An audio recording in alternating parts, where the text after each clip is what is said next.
Hey, Black African Power. What's good? What's happening? A well-organized lie defeats a disorganized truth every time. Ooh-wee, man, y'all already know what it is, man. It's God Killer in the house, man. And look, man, we got a powerful show today. And look, man, let's just get it cracking, man. I'm the rock squad up, Magi Archers in the building, please believe. Oh shit. If you ain't Sinetta, no time for that interview, dog. I put my shit out for niggas, I don't send it to blogs. Clan kill off the Buddha, not being discreet. One puff, this big pops and projectiles between the sheets. Sun run, cold game, bring your cleats. The best flow blow, Eskimo, penguin feet. Don't need no blunt to burn. You run the turf with 10 niggas on the block. That's a punt return. Ayo, Dolomite prototype soldier with the solar light. Saber and he hold it like he hold a mic. Golden ice pendants, sipping on that overpriced poltergeist spirits. Ripping at the open mic, spoke the nice lyrics like Mama moved mean overnight. Golden motorbike holding on some Tron shit. That nice neon kit is on it. The king's libation with exotic liqueur. The queen's vibration like a Sada Shakur. A lot of decor, imported foreign threads, they ain't got at the store. Nubian Kush, black top pottery jaws, 39% THC, the quality pure. Old rappers try to spit, ain't hot as before. It's like I'm 5 flights above, busting shots at the floor. Cats switch up their style when they ain't got it no more, cause they gotta keep their product in stores to feed their kids. See what that weed did? Yeah, yes man, agreeing on everything we said. I smother the mic like it's the love of my life. Don't get sliced and beat with the butt of the knife. Brother polite, I say I'm animalistic, cause I still be in the hood with my hand on my pistol. The Hebrews think I'm cannibalistic, E5 divination, channel the mystic, audio visionary. Let's play poetical Pictionary. Picture me burning down your missionary. Yeah, then I send you religion. That red dot on your head, that's Hindu tradition. Invisible, independent, intrinsic shit. I'll bring it all to an end with indivisible games. Charles Xavier, getting your brain. Mental anguish or manifesting physical pain. Wizard remains to dance in the chemical rain. Breathe slow, then I'm up out of this physical plane. Got military machinery that exercise, weaponized greenery. Shine at a jeopardize the scenery, son. Bruh, the beam 10 times your distance. Inclines be benching.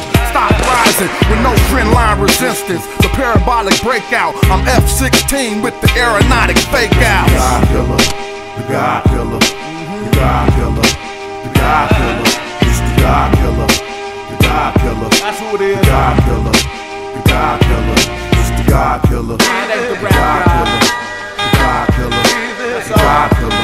It's the God killer. The God killer. The God killer. The God killer. It's the God killer.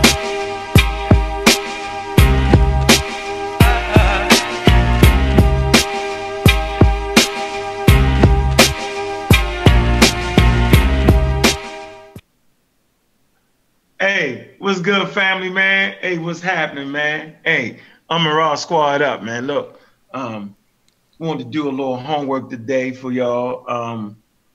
You know, we want to kind of, you know, get the people used to just coming to see us at least once a week.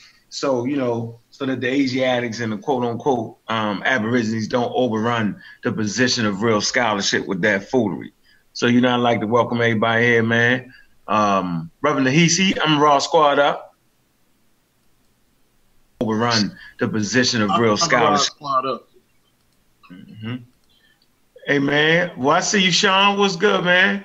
Mossy Clan Warrior, Monty Shashu Metanetra. I'm a raw squad up. I'm a raw squad up. Thanks for having me. Hey man, it's good. Hey, Fortune favorite, Mossy Clan Warrior. What's good, man? I'm a raw squad up. I'm in Raw Squad up. Peace and love, family. Black power. You already know. Yeah, I already know, man. Hey, Wu Jai, what's good, man? I'm a Raw Squad up. I'm a Raw Squad up, and you know what's good. It's about getting this accurate truth out there, and we're going to organize this truth so we could defeat that, organize and disorganize those lies. Yeah, man. I don't know where Brother Ben at. He just disappeared, popped up. You got me on 2 screens, too, Wu Jai. You ain't got your screen on that. So, okay, we want to talk about a few things today. We want to talk about the doctor, the great Dr. Clyde Winters. We want to kind of talk about just a little bit, no disrespect at all. We want to kind of talk about a little scholarship dealing with that and the mindset. He's definitely on the hit list for dealing with the Aboriginal information, and ain't nothing wrong with that. You know, I think he has about 4 or 5 books on the subject. So we got to deal with him. We're also going to deal, not tonight, we'll also deal with that's David Hotep. Did I get the name right? We'll deal with him. He's also leading the way with the pseudo-ship, right? So everybody that's on this list is leading the way with the pseudo-ship. Dr. Clyde Winters, pseudo-ship. He's a doctor too, legitimately. I think, man, don't get, I think has a PhD too, right? David Hotep, I think. Yeah, he's leading the way. You know, just so it seemed like in our community, the doctors then went pseudo on us. Okay, then you got the guy that wrote the book When Rocks Cry Out. All right, Rocks Don't Cry. All right, I didn't forgot his name, but they definitely on the hit list because they're worthy of some attention because they have actually produced literature. Okay, and we can see where they was coming from. So everybody else, if you ain't produced no literature, just stay out of this. Sit back and just keep talking. So we're going to deal with that, and I want to deal with the multi-regional theory and the outer Africa theory, 1 and 2. I want to kind of deal with that because that's basically what the Aboriginal community is pushing without them even knowing it. On one hand, they claim evolution ain't real, right? And on the other hand, right, they're claiming the multi-regional theory without even knowing it. You know, so there's consequences to certain statements.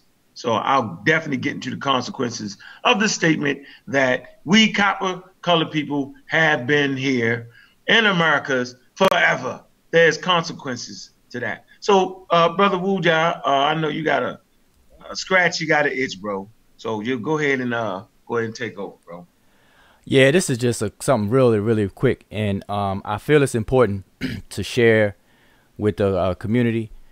And because we have to guard ourselves against pseudo-isms. And so lately I've been doing a little series of videos on Facebook Live, where I'm trying to really properly classify and characterize pseudo-ism, where we could still appreciate it and not look at it and try to you know, speak negatively about it. And so but that's a whole nother thing. But what I want to deal with right now is something that was said by our good brother and elder, Dr. Clyde Winters. And so I'm going to share my screen. And this is just going to be straightforward. So let me just give a brief backdrop for context of this conversation. Lately, well, what Dr. Clyde Winters has done previously, this is like maybe a month, 2 months ago, where actually it was last year, but it was 2 months ago on Facebook, where he makes an attempt. I'm hearing some feedback. Where he makes an attempt to give criticism and critique for a book that he did not read. And this particular book was written by the esteemed linguist, African linguist, Jean-Claude Mboli. And he wrote a book called The Origins of African Languages. And where, you know, the book is over 650 pages long, where he walks you from cover to cover. He walks you through the scientific historical comparative method on starting from scratch to rebuild the genetic linguistic family of several different African languages. This is something that no one has done before. Okay, so this is groundbreaking, pioneering work. You know, but like I said, details of that is probably for a whole nother show. Well, Clyde Winters tried to critique that book without even reading it. Now, one, it's a highly sophisticated and specialized book that deals with specialized scientific information, linguistics, historical comparative linguistics, where you have to actually read the process and the method that Mboli actually discloses throughout the book. Mboli walks you through the entire process from start to finish. So it's not a book where Mboli is just writing about his conclusions and what he thinks and what he found. You are actually taking the journey with him through the process. Okay, so if you don't read it, then you're not going to know the process. You're not going to know the methods that was used. You're not going to know how the reconstructions were brought about, the whole nine. Okay, Dr. Winters, did not read the book, but yet he did a video and different posts on different forums, Facebook, etc., critiquing the book, and he was just absolutely wrong on every account. Okay, so that was that. And so now in this conversation I'm sharing on the screen, Dr. Winters is under the impression that the ancient Egyptians did not perform scientific methods in their pursuit of knowledge. Okay, so this is coming from one of his posts where he's making that claim. And so in our conversation, I end up recommending him to read a book, because he is under the impression that the scientific method is this rigid, static, only one type of thing that we can do, and it's called the scientific method. Well, I recommended him to read a book called Scientific Method in Practice. Okay, I gave him the link on Amazon where you get the book and everything. So what Dr. Winters does is he doesn't have the book. He never read the book. So what he does, he clicks on Amazon. You know how Amazon, it has look inside, and you can click there and you can see the table of contents. So Dr. Winters looks at a table of contents, and now all of a sudden he's an expert on the book. So let me read what I'm sharing on the screen. So I end up saying that, matter of fact, I'm quoting him first. He says, the book you posted, Scientific Method in Practice, is not talking about varied scientific methods. It's just explaining the various procedures when they employ different research designs. Now, how would Clyde Winters know that if he didn't read the book? And he didn't read the book. So this is pure speculation and conjecture on the part of Dr. Winters. And so he's expecting me and others to take him for his word. So I respond and say, you haven't read the book. I don't know why you continue to talk about books you have not read. We already went through this in another group, and there's no need to perform for the audience in this group. So in other words, Dr. Winters jumps from group to group, posting the same stuff. Even though he's been refuted, he'll keep posting the stuff. Okay, so that's what I'm referring to there. And so I'm telling him, you know, I don't understand why he continues to do this. So then he comes back, and this is why I'm sharing it with the family. Okay, and this is where it becomes extra dangerous. He comes back and responds and says, matter of fact, can y'all see it on the screen? I'm doing all this talking. Make sure you can see it. Can you see it? I can see you with that. Yeah. Okay. All right. So let me do this. I'm going to make it really big so everybody can see it. Make no mistakes about it. Okay. So Clyde Winters responds to me, and he says, well, Joe, one of my minors for my PhD was research. I taught research for 10 years at Governor State University and guided over 30 students writing their master's thesis as a result.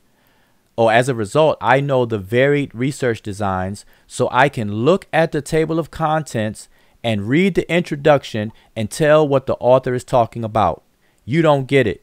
If you know a field of study, you can understand what the author is talking about if you are in that field. So, listen. With confidence. Family, what Dr. Winters is telling us is that you don't have to read books anymore. All you have to read is the table of contents and maybe the introduction, and you are good to go. And so he is expecting, as a credentialed scholar, as a PhD holder of a PhD, he's expecting us to take his word for that. And so I have this particular book. He doesn't. I've read it. He didn't. And so I know what the book is talking about. And we all understand, anybody who's written even the basic book report in school, grade school, you know that the table of contents is really just your outline. You start with your outline, and then you fill in with the details of all of the bullet points that you make, and so on and so forth. And then that outline can be converted quickly to basically your table of contents, because the table of contents is the headings of every chapter and so on, and sub chapters and so on and so forth. And you cannot understand information, especially of a scientific nature, just by reading the table of contents. Because if that was the case, what would be the point of writing a full book? You see what I'm saying? So this is unscholarly behavior, and definitely unscholarly advice. So if anybody says to you that it's okay just to read a table of contents, run far away from that person. They mean you harm, intellectual harm. This is an embarrassment. Dr. Winters is an embarrassment to the community, okay? Because it's the second time he's making an attempt to argue and critique a book that he has not read. And he's strong and wrong, loud and wrong about it every step of the way. From Mboli's book, he got refuted left and right, up and down. And on this book, left and right, up and down. Okay, so this is what I wanted to share with the family to be mindful of, be careful of, and do not, under any circumstance, follow in those footsteps. Make sure you read books before you try to critique them. Make sure you taste the food before you try to tell somebody it's nasty. Make sure you get to know somebody before you pass judgment on them. These are all instances of the age-old adage of you cannot judge a book by its cover. That's the purpose of that saying. Don't just pass judgment, shallow judgment, just based off some surface stuff, some microwave quick stuff. No, get to know the person, get to know the food, eat the food if you're going to critique some food. And if you're going to critique a book, read it. That's the least that we could do. So anyway, that's all I wanted to share was this. And this happened a little while ago. So this is something that was fresh.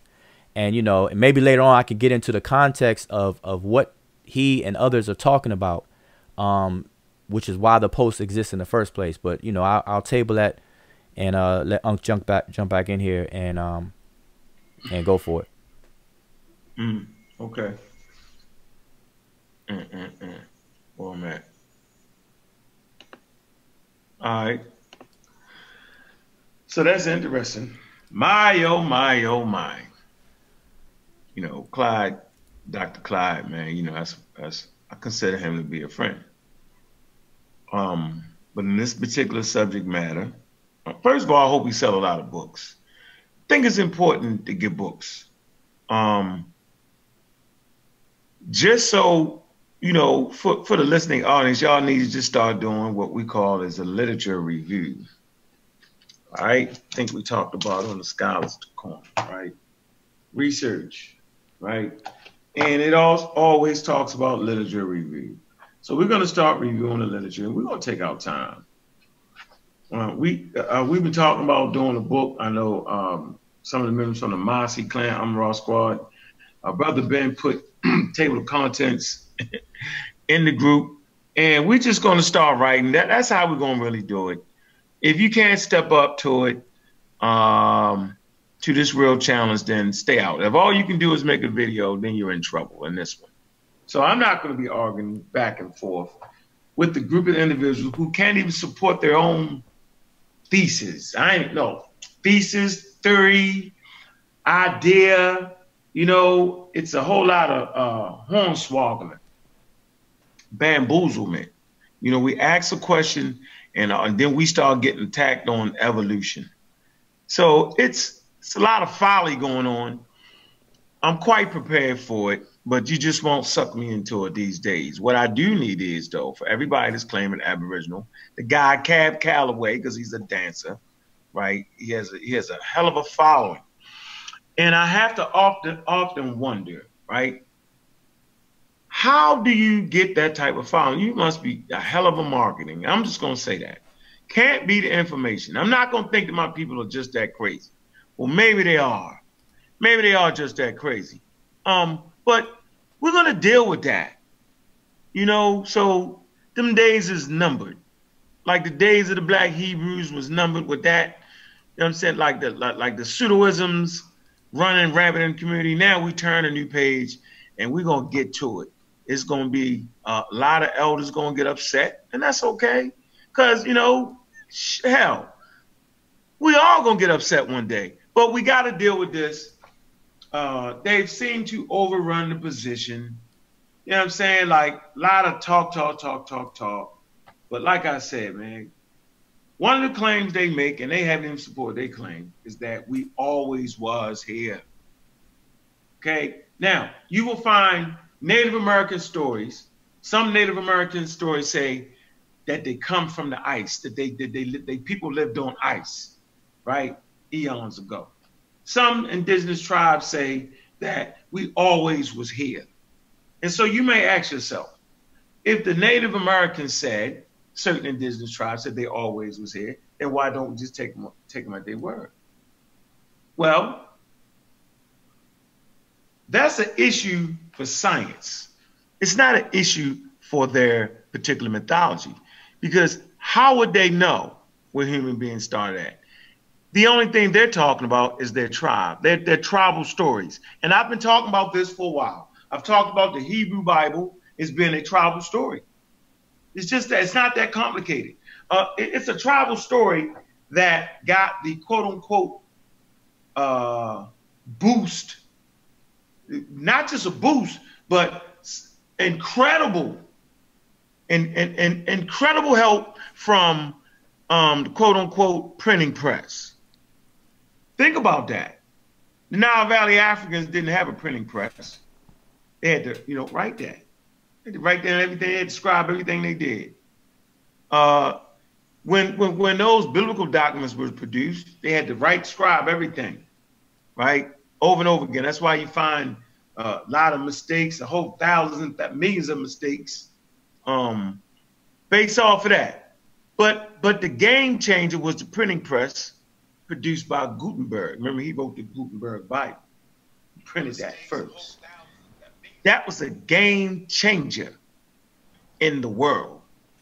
One, just having a book religion was a game changer. Like like the book religions, where, you do certain things, maybe you talk about what you did or didn't do, but it's recorded, right? We call them the book religions. The monotheisms are the book religions. The Egyptians didn't have a quote unquote book religion. Right? They had a lot of customs, a lot of traditions. Maybe Wuja want to kind of explain that a little bit so I don't get that wrong. But they didn't have a set book. Matter of fact, nobody did.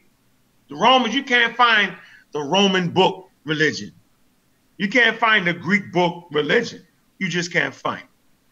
So, but that printing press put them at a hell of an advantage, because now you can make duplicates over and over and over and over and over again. So they was basically duplicating their culture over and over and over again based off the printing press. 1440, look it up, Gutenberg, 1440.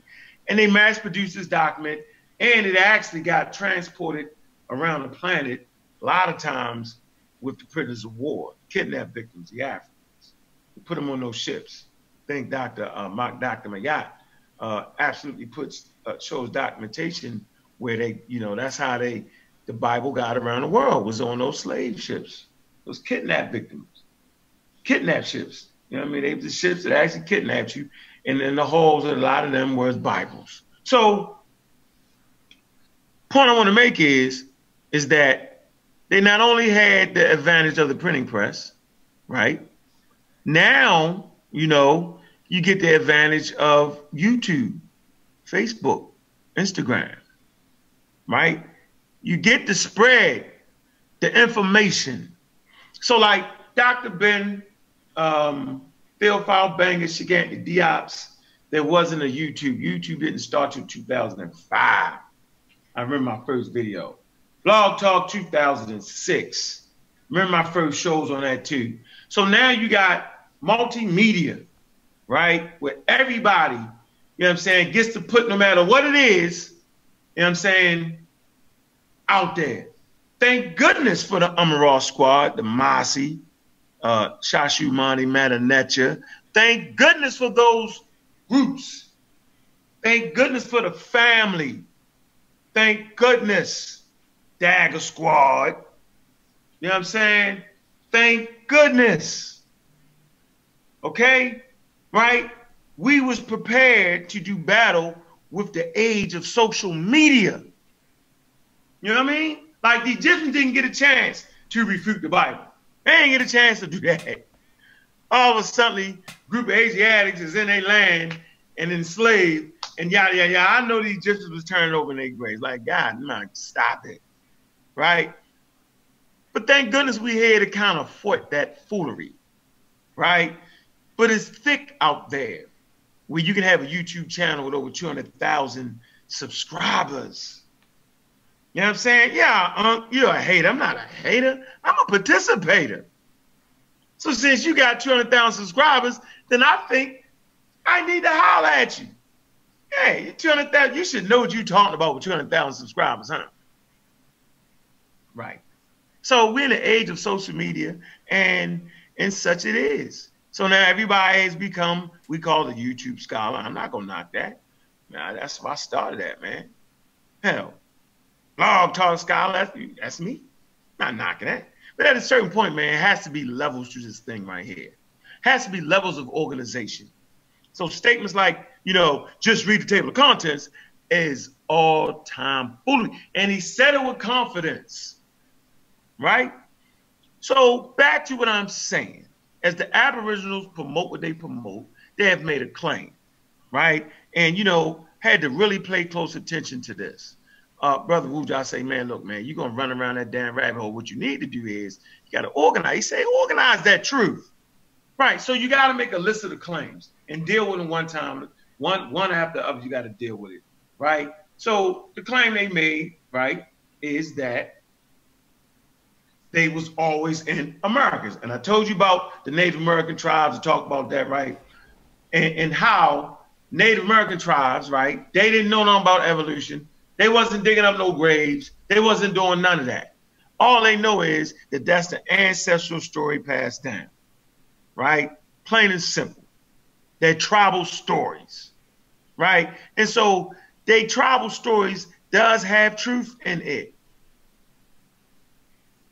right? So what's the truth in the story when the Native Americans say they always been here?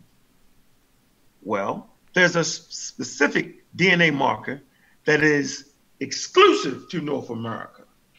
I believe that to be D1, all right? That particular DNA marker, you will find that nowhere else in the world. Well, why is that? Right? You will find that nowhere else in the world because it developed in the Americas. That's why.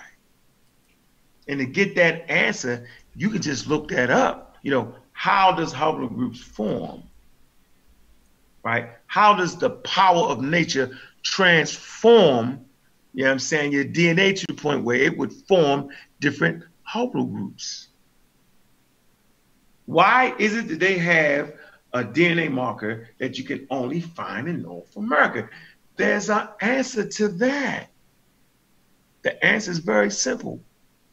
Traits passed on, mutation, genetic drift, right? When a population breaks away from the mother population, right, and coalesces in different environments, right, and the DNA is transformed by the forces of nature.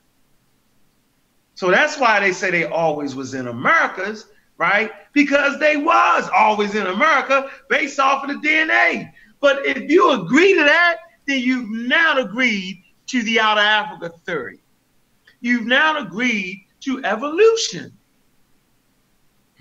There's no other way to explain how human beings came to be in the Americas and not look like the original sub-Saharan Rift Valley Africans in the Omo Valley. Why is it that those who live on the equator in Africa, our early ancestors, you know what I'm saying, being in that area, why are they so dark? And how is it that they get North America and all of a sudden they're copper? Why would that be? So as you holler copper, copper, copper, copper, copper, right, you actually witness against yourself and you actually are speaking for, right, quote unquote, evolution. You're talking, when you say copper skin, you're talking about a genetic trait. Skin color is a trait. Let me explain what a trait is. Traits only develop, right, or accepted, and Nahisi, you can jump in there real fast, right? Make sure I don't butcher this up, right? But that trait is developed and passed on to the next generation, right, to help that next generation get to the age of reproduction. That is the only reason for that trait. That is the only reason for different skin colors. Though that trait there allows the next generation to get to the age of reproduction. Did I get that right, Nahisi? Yeah, that's correct. So that's based. So that's in a nutshell. That's why these traits occur. Am I correct? That's correct. That's all the traits. Yes. Mm-hmm. We're looking for Brother Nahisi's book coming in the store soon. We ain't gonna rush him though and get that right. Okay, so why copper color, right? In the Americas, different varying degrees. Why, you know what I'm saying, extra dark, right? In the equator. Why in South Africa you get the light browns? You know what I mean? Why in North Africa you get the light browns? Why in Asia you get browns or light browns? Why, you know, why in the northern latitudes you get pale skin? Now, why would that be? There's answers to these questions that our community is not prepared for. You can't handle the truth, but yet you witness against yourself with a lie. What's the lie? There ain't no such thing as evolution. So how can the Aborigine community always argue about there's no evolution, we don't come from monkeys, but yet they give you evolutionary ideas? But guess what model they follow? They follow the multi-regional theory. Let me read it to you. Let me show you what the multi-regional theory is. A quick search, right, in an anthropology magazine, you know what I'm saying, a blog, right, will give you simple answers. You can even do Wikipedia will tell you what it is. So watch this. I think I can put this in the chat room for y'all to read. I'm gonna put it in a group. And then he see somebody share this for me. I'm put that in there. Yeah. Well, yeah, Wuja. Right here. Now, see, Wuja does an excellent job of describing the differences between the Out of Africa 1 and 2. You remember those differences, Wuja? Well, Out of Africa 2 is a result of the genetic information after the human genome has been mapped, I believe in 2003. And the Out of Africa 1 is where you talk about archaic humans leaving out of Africa, and it speaks of the human, the genome human, the genus Homo, and what it's done. But the Out of Africa 2 is primarily focused on Homo sapiens sapiens and their trek outside of Africa approximately 65 to 90,000 years ago, and then dispersing throughout the world. So that's the major gist of it. So if people were to look up the Out of Africa 1 versus Out of Africa 2 theories, they're not in opposition to each other. One focuses on archaic human activity, and the other focuses on more modern anatomically correct humans, which is AKA Homo sapiens sapiens. Okay, so from which we derive today. So that's why the focus is on Out of Africa 2. Okay, so now watch how I got him in the pickle. Let's deal with this. The multi-regional hypothesis. It's called a hypothesis for a reason, but it's a scientific hypothesis. And I'm not going into that right now. Type in scientific hypothesis. Now, so multi-regional hypothesis argues that, now watch this, y'all, that our early hominid ancestors, including Homo ergaster and Homo heidelbergensis, migrated out of Africa. Now, first of all, these are humans. Whenever you see the word homo in front of the word, it's in the human family. These are all humans. You have a variety of humans living on planet Earth at certain times, to which the Homo sapiens sapien is the last man or woman standing. There aren't any more humans on planet Earth, but the Homo sapiens sapien. But it says Homo heidelbergensis migrated out of Africa, right? Still coming from Africa, see that, right? And thus, evolution of modern humans, watch this, took place in different parts of the world. A process termed regional continuity. Look that up. Regional continuity. C-O-N-T-I-N-U-I-T-Y. Look that up. So whenever the Aborigines say we was always here in North America, they're not talking about based off of folklore and mythology. They're talking about based off of the fact that they don't believe in evolution, right? But yet they claim that they always here in North America. See, that doesn't make any sense, and it's called folly and foolery. So they must be talking about the multi-regional hypothesis, which still would have to start in Africa with the older Homo species. See what I'm saying? Like, none of them have explained how human beings, right, pop up. Now watch this. Let me finish this real quick. This theory placed great emphasis on the notion of steadily evolutionary alterations and changes that happen in different regions and produce diverse variations of the species. Evolution of this kind is kept at a regular rate due to an amalgamation of cultural progress and gene flow. Well, y'all don't believe in genes, though. Or interbreeding. It's thus keeping all lineages evolving at the same time. It's this process is characterized as parallel evolution, which suggests a subtle morphological resemblance between populations of species who are geographically separated. It's this idea was first postulated in 1940 by Franz Wanich, who noticed considerable similarities between archaic Peking man fossil and modern humans from China. However, Wanich did not refer to his evolutionary hypothesis as multi-regional model. All right? So basically, the multi-regional model, right, is saying that in different places of the world, out of the older Homo species, Homo sapiens sapien developed. I'm going to say this again. The multi-regional hypothesis is trying to say that the early hominids left Africa, right?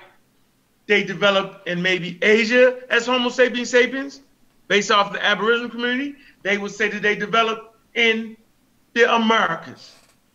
But the Aboriginal community is really out of order because they don't even consider evolution. They say that's not real. All of them will say this, but yet they use a multi-regional hypothesis when they make the statement out of their mouth, right, that we always was here. And they mean that. And they can't explain how humans popped up. There's consequences to the statement that we always was here.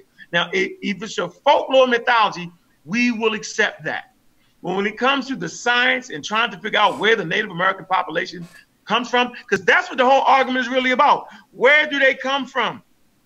Y'all keep saying y'all not Africans. We're not that.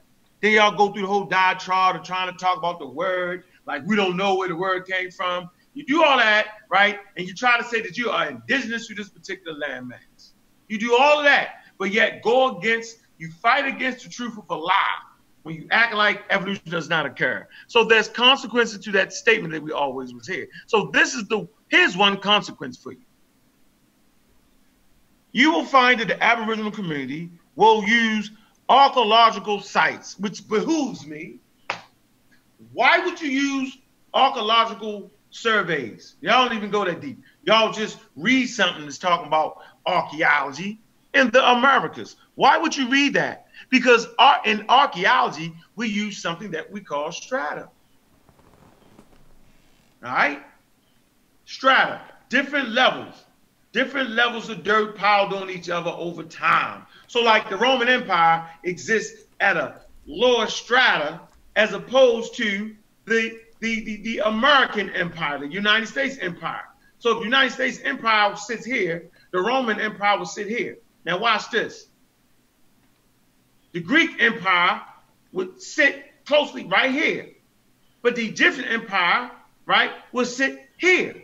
So the deeper you go down, the older you find civilizations will get. But the deeper you go down, right, you'll find older, archaic types of humans.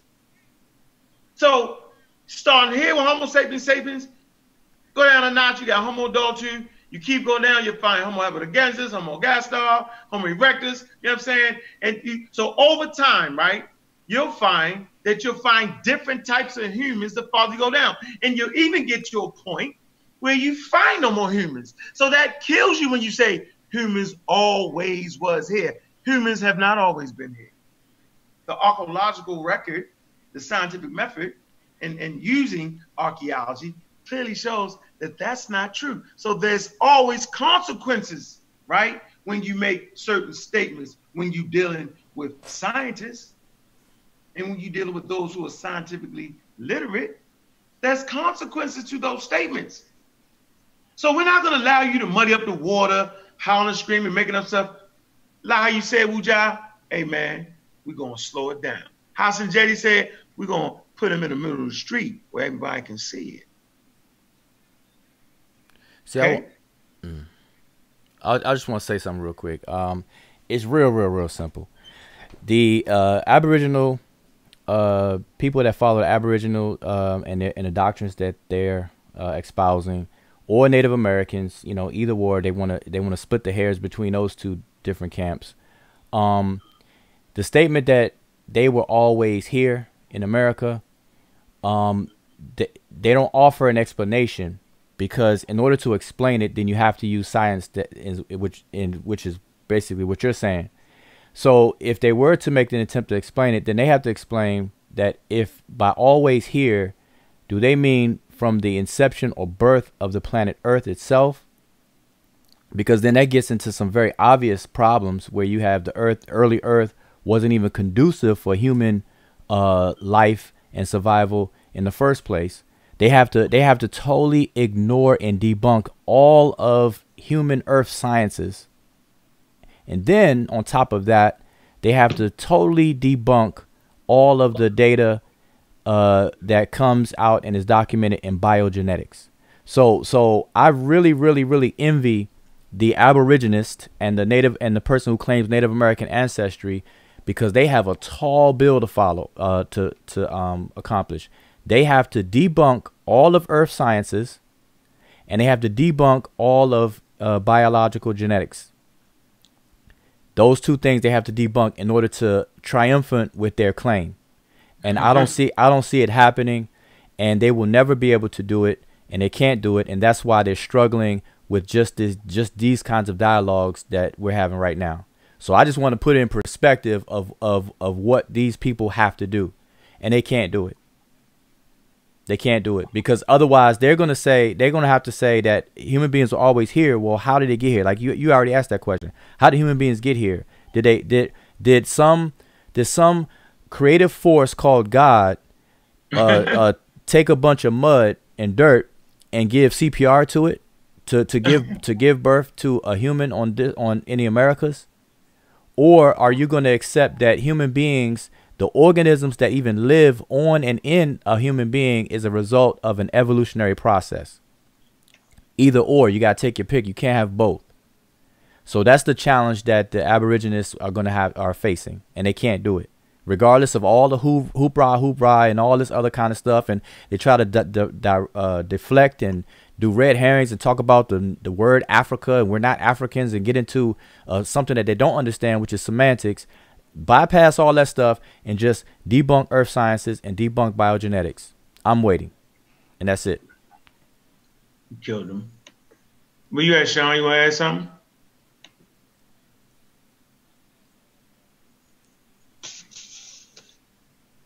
Sean must have faded out.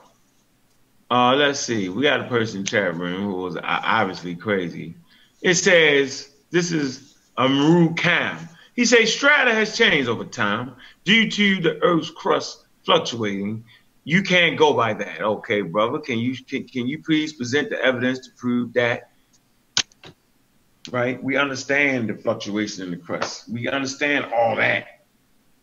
One thing we know for sure, right? We know how to date the Roman Empire. Right. One thing we know for sure, we understand that the Egyptian Empire is older than the Roman Empire. Wait. Definitely a different strata. Go ahead. Wait. Nah, I can't let the brother. You're not gonna get a pass on that one. Listen, we understand. See, this is when people use. And I'm not accusing this brother of doing it. So forgive me if it applies this, but I've seen people will try to use scientific data and scientific terms and sound heavy, but they have no idea what they're talking about because they're not really competent in the field or in the nomenclature of that particular scientific discipline. We understand that the strata can change and shift a little bit, but one thing that will not happen is that the earth, a layer of the earth is not going to all of a sudden miraculously take its top layer and then put it on the bottom of itself and be under the bottom layer. That doesn't happen. Okay. We understand plate tectonics and the shifting of the crust and things of that nature, but even that is detectable in those earth sciences. These are all accounted for. So it's not like it's something that's not accounted for that slips past, you know, the scientific community's mind, and all of a sudden we have this miracle where, you know, the bottom layer of a cake is now on the icing and the icing is now at the bottom of the cake. It's just not going to happen that way, and it doesn't happen that way. So we have to be realistic and understand what's going on. That's a good point right there. Where you at, Sean?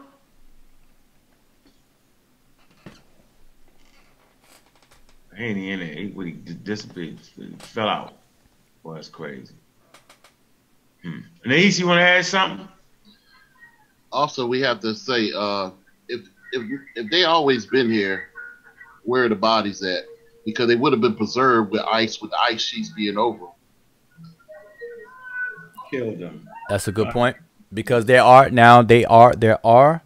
animals or organisms and animals and humans that have been preserved by way of the ice. We've seen that.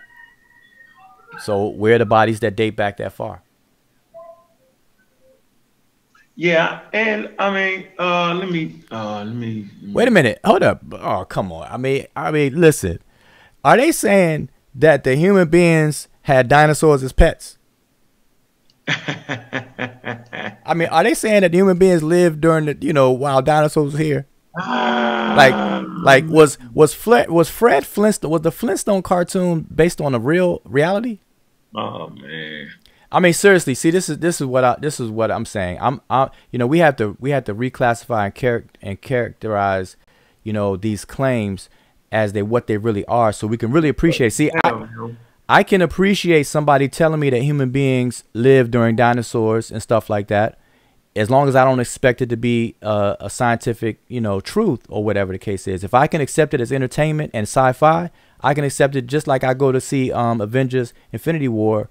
And I can go in there and enjoy myself. I don't expect that to be real or realistic. I go for entertainment purposes. I get lost in the characters. I get lost in the storyline and everything for momentarily, and enjoy the movie. Come out of there and I face reality. That was a moment of escaping reality. So when these people teach this kind of stuff, those are just moments to escape reality, and we should enjoy it as entertainment. But then when you know, when the seriousness comes back, we got to snap out of it. That's all. Nobody's going to sit here and tell me human beings were always here in Americas or anywhere during that early time period. And also with that, you got people who are claiming that when the continents were all together, properly called Pangea, that human beings were there. No human being existed during Pangea. For people to walk over here on this side of the earth, directly from the continent we call Africa today and stuff like that. That's just not realistic.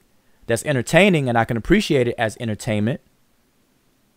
Like I could watch a basketball game. I'm not participating in the basketball game. That's entertaining.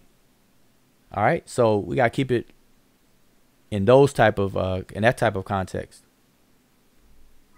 And so, for the record, whenever you talk about the land mass being one, right?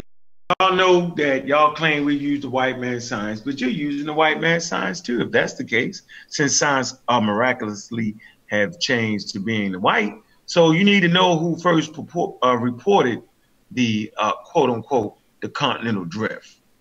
All right, you need to know that. So let's see. Speculation that the continents might have drifted was first put forward by, look him up, Abraham Orthilos. Ortillus. All right, that's who first purported that. Then it goes on to say the concept was independently and more fully developed by Alfred Wenger in 19 12. Okay? So, I mean, look, check this out, man. Dealing with the continental drift, you're dealing with plate tectonics. You got to do a study on that, right? Then you got to feel like, well, since y'all don't believe in evolution, man, y'all in trouble. See what I'm saying? It's consequences to saying that humans was here during the continental drift. That's 250 million years ago. That's 250 million years ago. There is no archaeological remains of Homo sapiens sapien at 250 million years ago. You won't find it in that strata at 250 million years. You just won't find it. It's not there. All right? So this is simple if we just take our time and recognize what in the hell is really going on around us. Got a lot of buffoonery going on, right? A lot of people hating on science, but yet they're using scientific ideas, and it just doesn't make any sense. It is so crazy. Let me see if I can Okay. While you doing that, I just want to share on the screen. I have on the screen the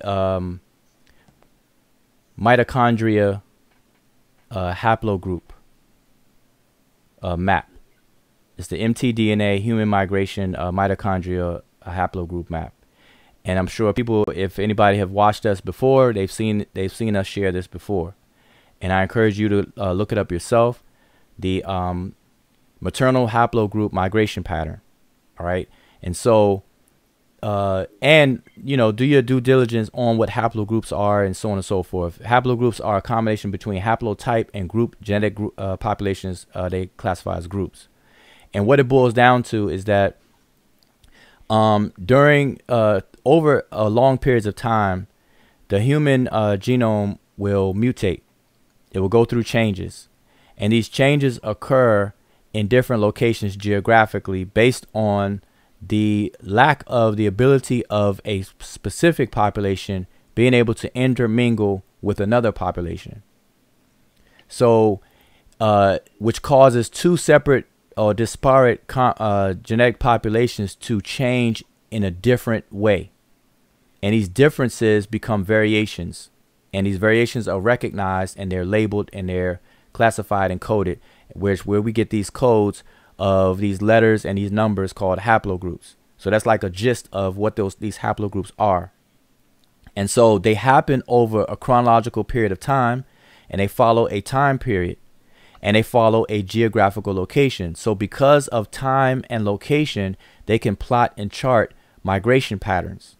And so in the Americas, on the maternal side, you see over there in the Americas where you have maternal haplogroup C, A, D, B, and X towards the north in Canada. Okay, so in Canada you have X. In America you have B. You have all four of them. You have B, D, A, and C trekking down through America, Central America, into South America. Okay, so this is why we say for people who are claiming to be Aboriginals or indigenous to this land, take a DNA test. And so what happens when we say that? They always push back by then deflecting and talking about things that they don't understand, which is DNA. They try to debunk DNA altogether. They say DNA is not a true science and so on and so forth. And they get it wrong every single time. They don't even understand it. And so what I encourage people to do, even Aboriginals, first study something before you try to attempt to speak about it, let alone try to debunk it or criticize it. First learn about it, because every single person that I've heard that claim indigenous to this land or Aboriginal or whatever, when they try to talk about DNA, they never get it right. One brother on our show started to talk about it, and he didn't even know what autosomal or admixture was. He didn't even know that there was 3 different stories or 3 different results that you get from your DNA analysis. And that's very basic to this kind of conversation. So people have to step up their game before they even enter a conversation like this. But still, the request is that you take a DNA test and look at your paternal and maternal haplogroups, and therefore you could tell where your lineages come from. This is solid science, and it's well documented. So that's the maternal one. Let me quickly show the paternal one, and then I'll give right back to you. So here is the paternal haplogroup map that you should be able to see. And so here's where the maternal or the lineage of the men. And for those who don't know maternal paternal lines, these are the sex genes that are passed down on the maternal side from mother to daughter, and on the paternal side from father to son. And the reason why they can clock lineage so far back and with more precision is because these mutations are very or much more rare, because they involve parts of the human genome that are not part of the recombination process. Okay, whereas you get 23 chromosomes from your mother, 23 from your father, and they recombined. But on these particular parts of that those genes, they don't go through that recombination process, so they're passed down, and so they change very, very, very, very, very slow in compared to the others. So here's the paternal. So on the paternal side, you see the paternal or men in the Americas. You have C3, Q3, C3, and again Q3 in South America. So again, we're asking you to take a DNA test, get your DNA analyzed, and get your haplogroup assignment. Find out what your haplogroups are. If you're not Q3 or C3 on the paternal side, and what was it on the maternal? I think it was A, B. Let me switch back to that real quick. If you're not on the maternal side, if you're A, B, C, D, and X. Right, A, B, C, D, and X. If you're not on of those haplogroups, a member of those haplogroups on your maternal side, then guess what? You are not indigenous. Like Maury Povich say, you are not the father. No, but you, America is not your father. Yeah, you know, we're not that's how you you know, start in the conversation right there. So all right, I'm gonna pass it back to you, Unc. I just wanted to share that. Yeah, you kind of ended the conversation right there. New Native American mitochondrial DNA explained. Let me see here. Haplogroup D. You did mention haplogroup D, didn't you? Nahisi. Yes. So which marker is it? D1, yo, that's exclusive to North America, to the Americas? Should be D. Should be D? Yes. Yeah, I just had it on the screen. It's A, B, C, D, and X. Yeah, but they origin don't be in North America though. They origin be like in Asia, right? Like D. Let me share my screen again. You can see it on the screen. So, Unc, you could use this as a when you're if y'all can see my cursor, you can see D comes out of the West Asia, and it treks across Asia, across where India is, and it goes upwards on the coastline up towards this area here, which will be, you know, where you have Japan and you know, those kind of islands there. And then you have it also trekking across the Bering Strait down the west coast, and then in Central America, in Central North America, and then to Central America, and then down into South America. That's D. So this is yellow, this yellow line. And I'm not sure how clear it is coming up on the screen, but anybody can pull it up and look at a clear version of it. Dang. Almost got the what mark is that though, Nahisi? For which one? It's one that actually mutated in Americans. You don't find it nowhere. You don't find these. That should be an X. Yeah, okay. All right. Yep. So it's X. Well, wait. Yes, that should be X. Well, wait. Well, now let me back up a second. What we're seeing on the screen are the major nodes of these haplogroups and these mutations. You also have subgroups and everything. So I think you're talking about one of the subgroups of one of the ones that we're seeing, because D as a whole originates over there in Asia, you know, and walk over here. But the sub groups of these, you know, A, B, C, or D may have occurred only in America, and so on and so forth. That's probably what you're referring to. So on this screen, this is given a higher level migration pattern of the major nodes of these haplogroups. Okay. All right. So, you know, we got to remember that. All right. Hold on. You said it was X. Yeah. A, B, C, D, and X, yeah, are in the Americas. This is for the maternal line.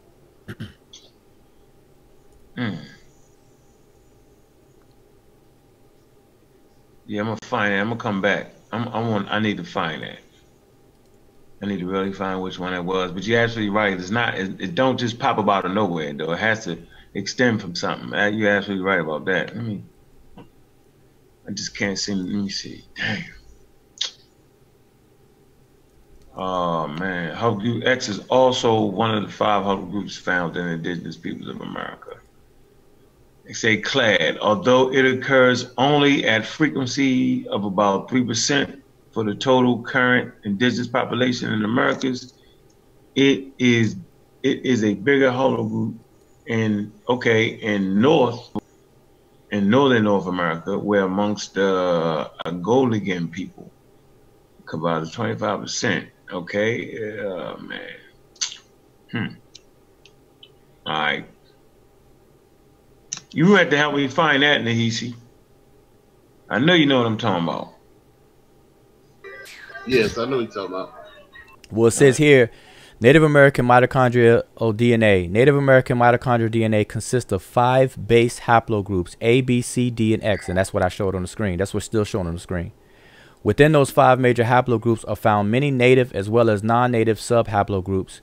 Over the last 15 years, researchers have been documenting haplogroups found within the native community, although progress has been slow for various reasons, including but not limited to lack of participants with proven native heritage on the relevant matrilineal genealogical line, etc. So it's repeating what we're saying. A, B, C, D, and X are those haplogroups that are that have the most frequency in the Americas. And so again, anybody who's claiming Aboriginal biological status, or whatever the case is, or Native American status, get your DNA analyzed and make your results public. That's all you have to do. That's the beginning and ending of that conversation. And I guarantee you, everyone who makes these claims, they will not take a DNA analysis. No, they won't. And they'll give the excuse that DNA is fake, or DNA is not real, or this and that. But I guarantee you, if there was a brother and a sister just takes him to court and claims that he's the father of their child, they're gonna welcome DNA with open arms, and they're gonna do the what do you call it, the 2-step with the DNA. At that point, they're gonna embrace DNA wholeheartedly. Or if they were accused of murder and it had some human fluids left behind on the murder scene, and they got the DNA samples from there, and they're accusing somebody of committing that particular crime, I'm sure they're going to welcome DNA in that scenario, in that specific instance. And even with that, Aboriginals or native indigenous people who push this doctrine, they will even say in those instances that that's not the same DNA test. That's not the same thing. That's not the same thing. It is. And this goes back to what I'm saying. These people have to become competent and proficient in this information before they open their mouth. Hands down. Where they get that from, though? Where they get it from is not the same thing. Who said that? Well, they have to say it because they have to find anything to avoid doing it. So they're going to say anything. So I wouldn't be surprised if they make up another thing. Well, one thing we know for sure, Ishmael Law, we ain't already, did shows on your DNA test, so I don't know how you're going to wiggle out of that, bro. I'm going to sit back and laugh at you. Yeah. Like I say, anybody can get it. Ishmael Allah can get it. Mexicans get it. Africans get it.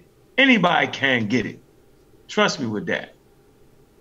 I like the Carol's One song. When some clown jumps up to get beat down. Yeah, broken down. Very last compound. Yeah, I remember that. That was my favorite joint. Yeah, you're just not gonna get around the DNA, bro. You're not gonna get around the archaeological record. It's not gonna happen. No, nobody supports that. Nobody in the scientific community supports that. I mean, nobody. You can't find no black scientists, no white scientists, nobody supports that. You just get a group of people to keep saying it. They just keep talking about. Okay. Okay, I'm sorry. Did you read that? Did you read this comment? No, I'm trying to go back and Let me read it. It's silly to think that you can figure out where humans originated. I want original thoughts from the Raw Squad, not regulations. What other scientists have said? What? no, Not regulating regurgitation of what other scientists say. Okay, we get. Man, come on, man. That's dumb. No. Okay, let's address that though, because that's becoming an epidemic in our communities as well. So this is the idea. Okay, this is a problem as well. Now I opened up this show by telling you all a problem of Dr. Clyde Winters making a claim that he can tell all there is to know about a book just by reading the table of contents. So listen, family, do not accept that. Under no circumstances are you to accept that. Please don't follow in those footsteps. That is bad advice and that is bad practice. That is not scholarly at all. And for somebody to hold a PhD, for them to say that and recommend that or display that, that's just terrible, hands down. So we have that going on. So also what's going on is that people are, instead of them taking the time and discipline to apply the rigor and the amount of time it takes to study a certain subject, they want to ignore what is already been documented about a certain topic, and they want to come on the scene and invent something new. And so now you have this new movement of let's not regurgitate what other people say. Let's come up with something different. Let's think outside the box. Let's think outside the box. How are we going to ever advance our knowledge if we're always regurgitating what other people say? Let's invent something new. And see, and people don't understand that's not how science works, and that's not how the body of knowledge is added onto. In order to add on to a body of knowledge, you have to first understand where you left off, where others left off at. Because how are you going to know you're adding anything? How do you know you're not repeating something already? How do you know it's original? Exactly. That's the point. If you don't study what the scholarship already is currently, you're not going to know what research questions to tackle that haven't been tackled before, and you're not going to know whether what you're doing is not, like you said, repeating and being redundant in the first place. You're never going to know if you're adding anything anyway. So instead of people taking time out to fully learn something, they want to bypass those steps. And this is an ongoing, growing problem in our community. And what it stems from is people just not willing to put in the work. And it comes a lot from the people who are not really, either they don't have time or just not into being very studious, period.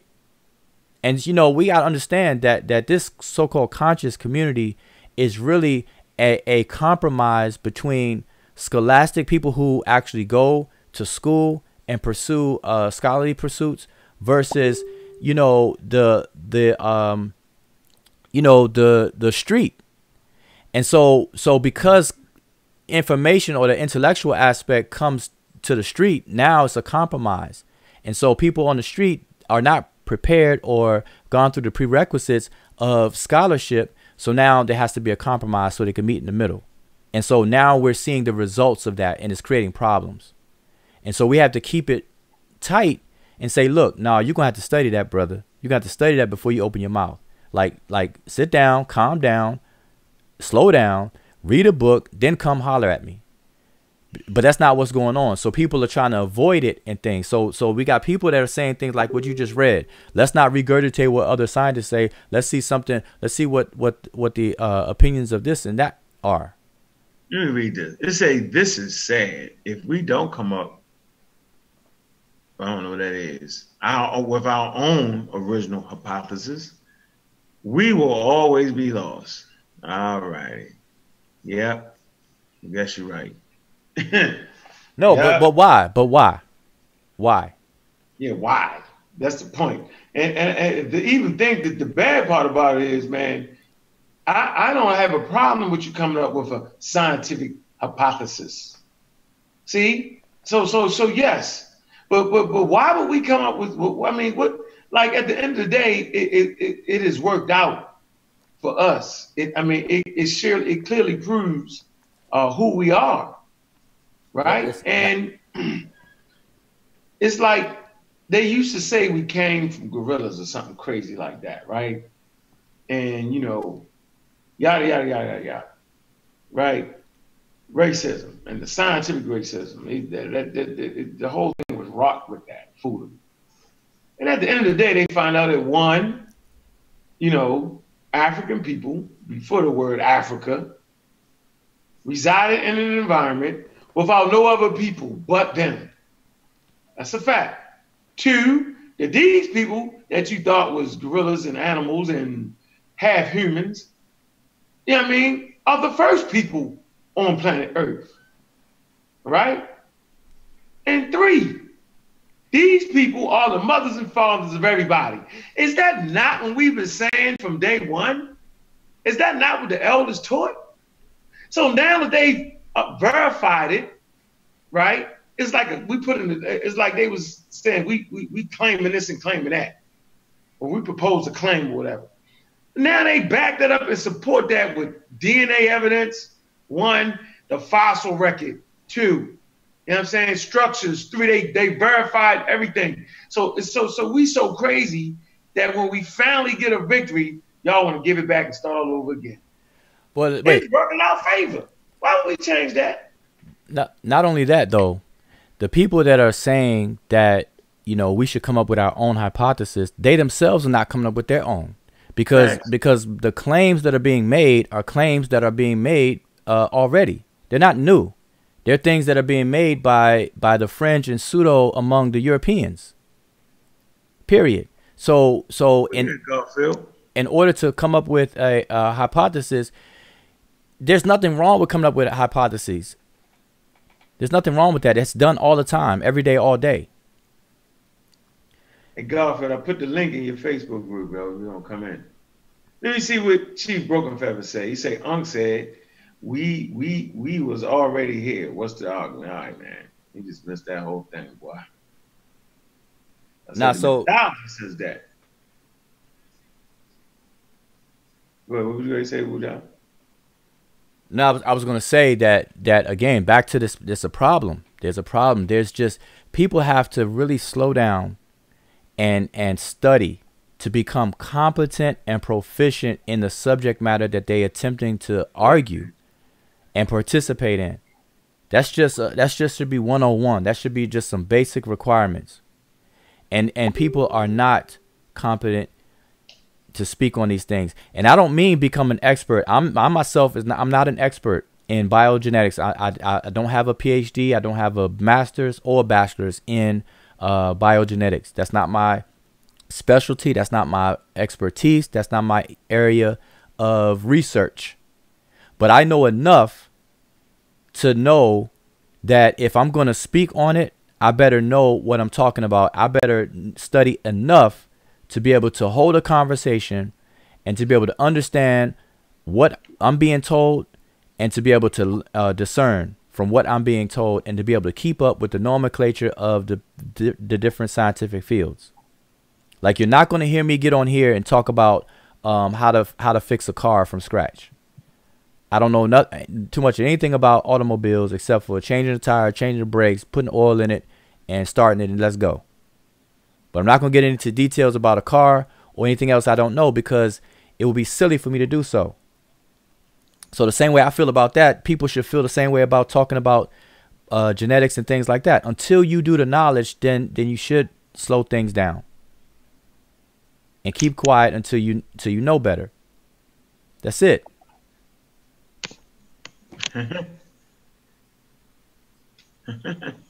Yeah. So half of y'all don't even know what uranium-238 is, right? And so, you know, it's just certain processes we're going to use to date certain rocks.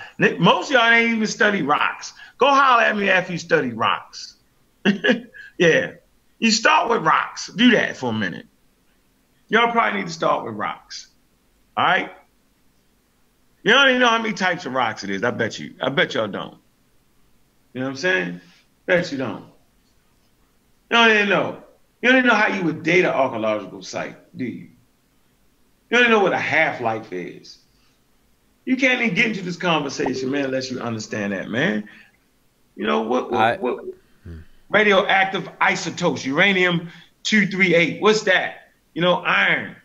You know what I'm saying? Lead. Then you got lead, 205. Like, we could just keep going in and in and in. Man, come on, man. Let's just do this real quick, okay? Because I'm reading the comments. I'm trying to go down the comments in the order that they are showing.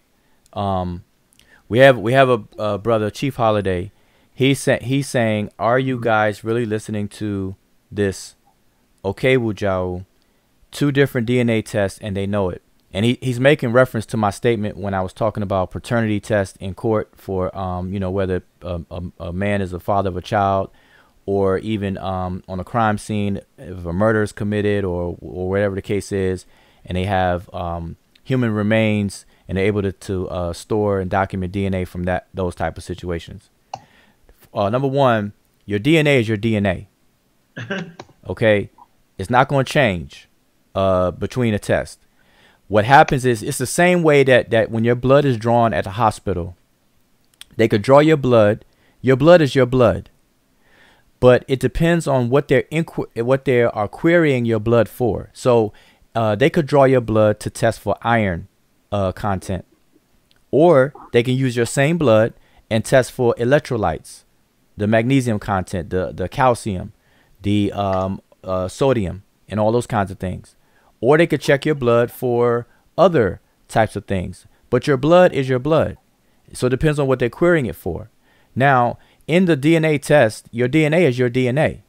In a DNA test for paternity, they're trying to match the same way that they're matching your relatives.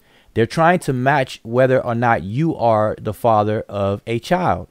It's the same science. The same techniques are used. But except they're not tracing lineage, because they're just going one generation. So in that context, it's the same test, but it's looking for a different thing. It's querying a different thing, but it's the same thing. Your DNA being sequenced is your DNA being sequenced. And I repeat, the sequencing of your DNA is the same process as the sequencing of your DNA. For all of these tests, they have to sequence your DNA. Do you understand that? They have to get down to the sequencing of your DNA. That is the same process for all of this. It's just that what they're querying it for depends on the scenario or whatever they're looking for. If they're looking for your lineage, or they're looking for your paternal lineage or your maternal lineage or your autosomal admixture. Those are 3 separate stories that they can get from your DNA. And out of those 3 different stories, the first level down from you would be your children. That is the same process. Don't let anybody tell you that those are 2 different tests, as if to say that there's something specially done differently. That is false. And you talk to any biogeneticist about that. We had Dr. Rick Kittles on our show that broke it down. And you know, like I said, these people that are making these claims, they are not competent in this information to make such claims. Period. And Chief Holiday is the brother that I mentioned earlier, who did not even know what admixture or nuclear DNA admixture was all about, but had the audacity to come on our show and try to argue. What else we got in here, yo? Anybody else coming in? All right, go ahead. You said they had the audacity. Oh hell no, nah, man. Yeah, so we. You want to finish, Wuja? No, I was just going down the list. So I'm just letting people understand that when a person gets there, see, this is the process. See, you can tell who's actually taken a DNA test and who hasn't. It's clear that the brother Chief Holiday has not gone through the process at all, and is not even bothered to even learn the process. But when you get your DNA analyzed, now they could do it simply by saliva, and they are going to take your saliva and they're going to sequence your DNA. When they do a paternity test to see if you're the father of a child, guess what they do? They take your saliva and they sequence your DNA. It's the same process, brother. Don't let people tell you it's two different tests. It's two different inquiries, but it's the same test, the same procedure. Sequencing your DNA is sequencing your DNA. In order for them to tell if you are 99.9% match of a child, you best believe they're going to sequence your SNPs. They're going to sequence that, and they're going to compare them. All right, I'm sorry, but that's all I wanted to say on that. So I'm finished with that. All right, so maybe I'll get into maybe not tonight, right? Like I said, study rocks, okay? And that's a real good study. That's like one of the hardest goddamn studies I know, to learn about rocks. You know what I mean? The three types of rocks: igneous rocks, sedimentary rocks, metamorphic rocks. And if you don't know what that is, you can't even get into the conversation. Google that. Google metamorphic rocks, right? Metamorphic. Google sedimentary rocks and Google igneous rocks. Google that before you really get into the conversation. You know what I'm saying? So at the end of the day, man, this it gets very, very serious, right? So, you know, for people to say, well, this ain't that, oh, this ain't that, man, they know about radioactive isotopes. Do you know what a radioactive isotope is? You know, radioactive atoms. Man, you know what I'm saying? I talked about uranium-238, right?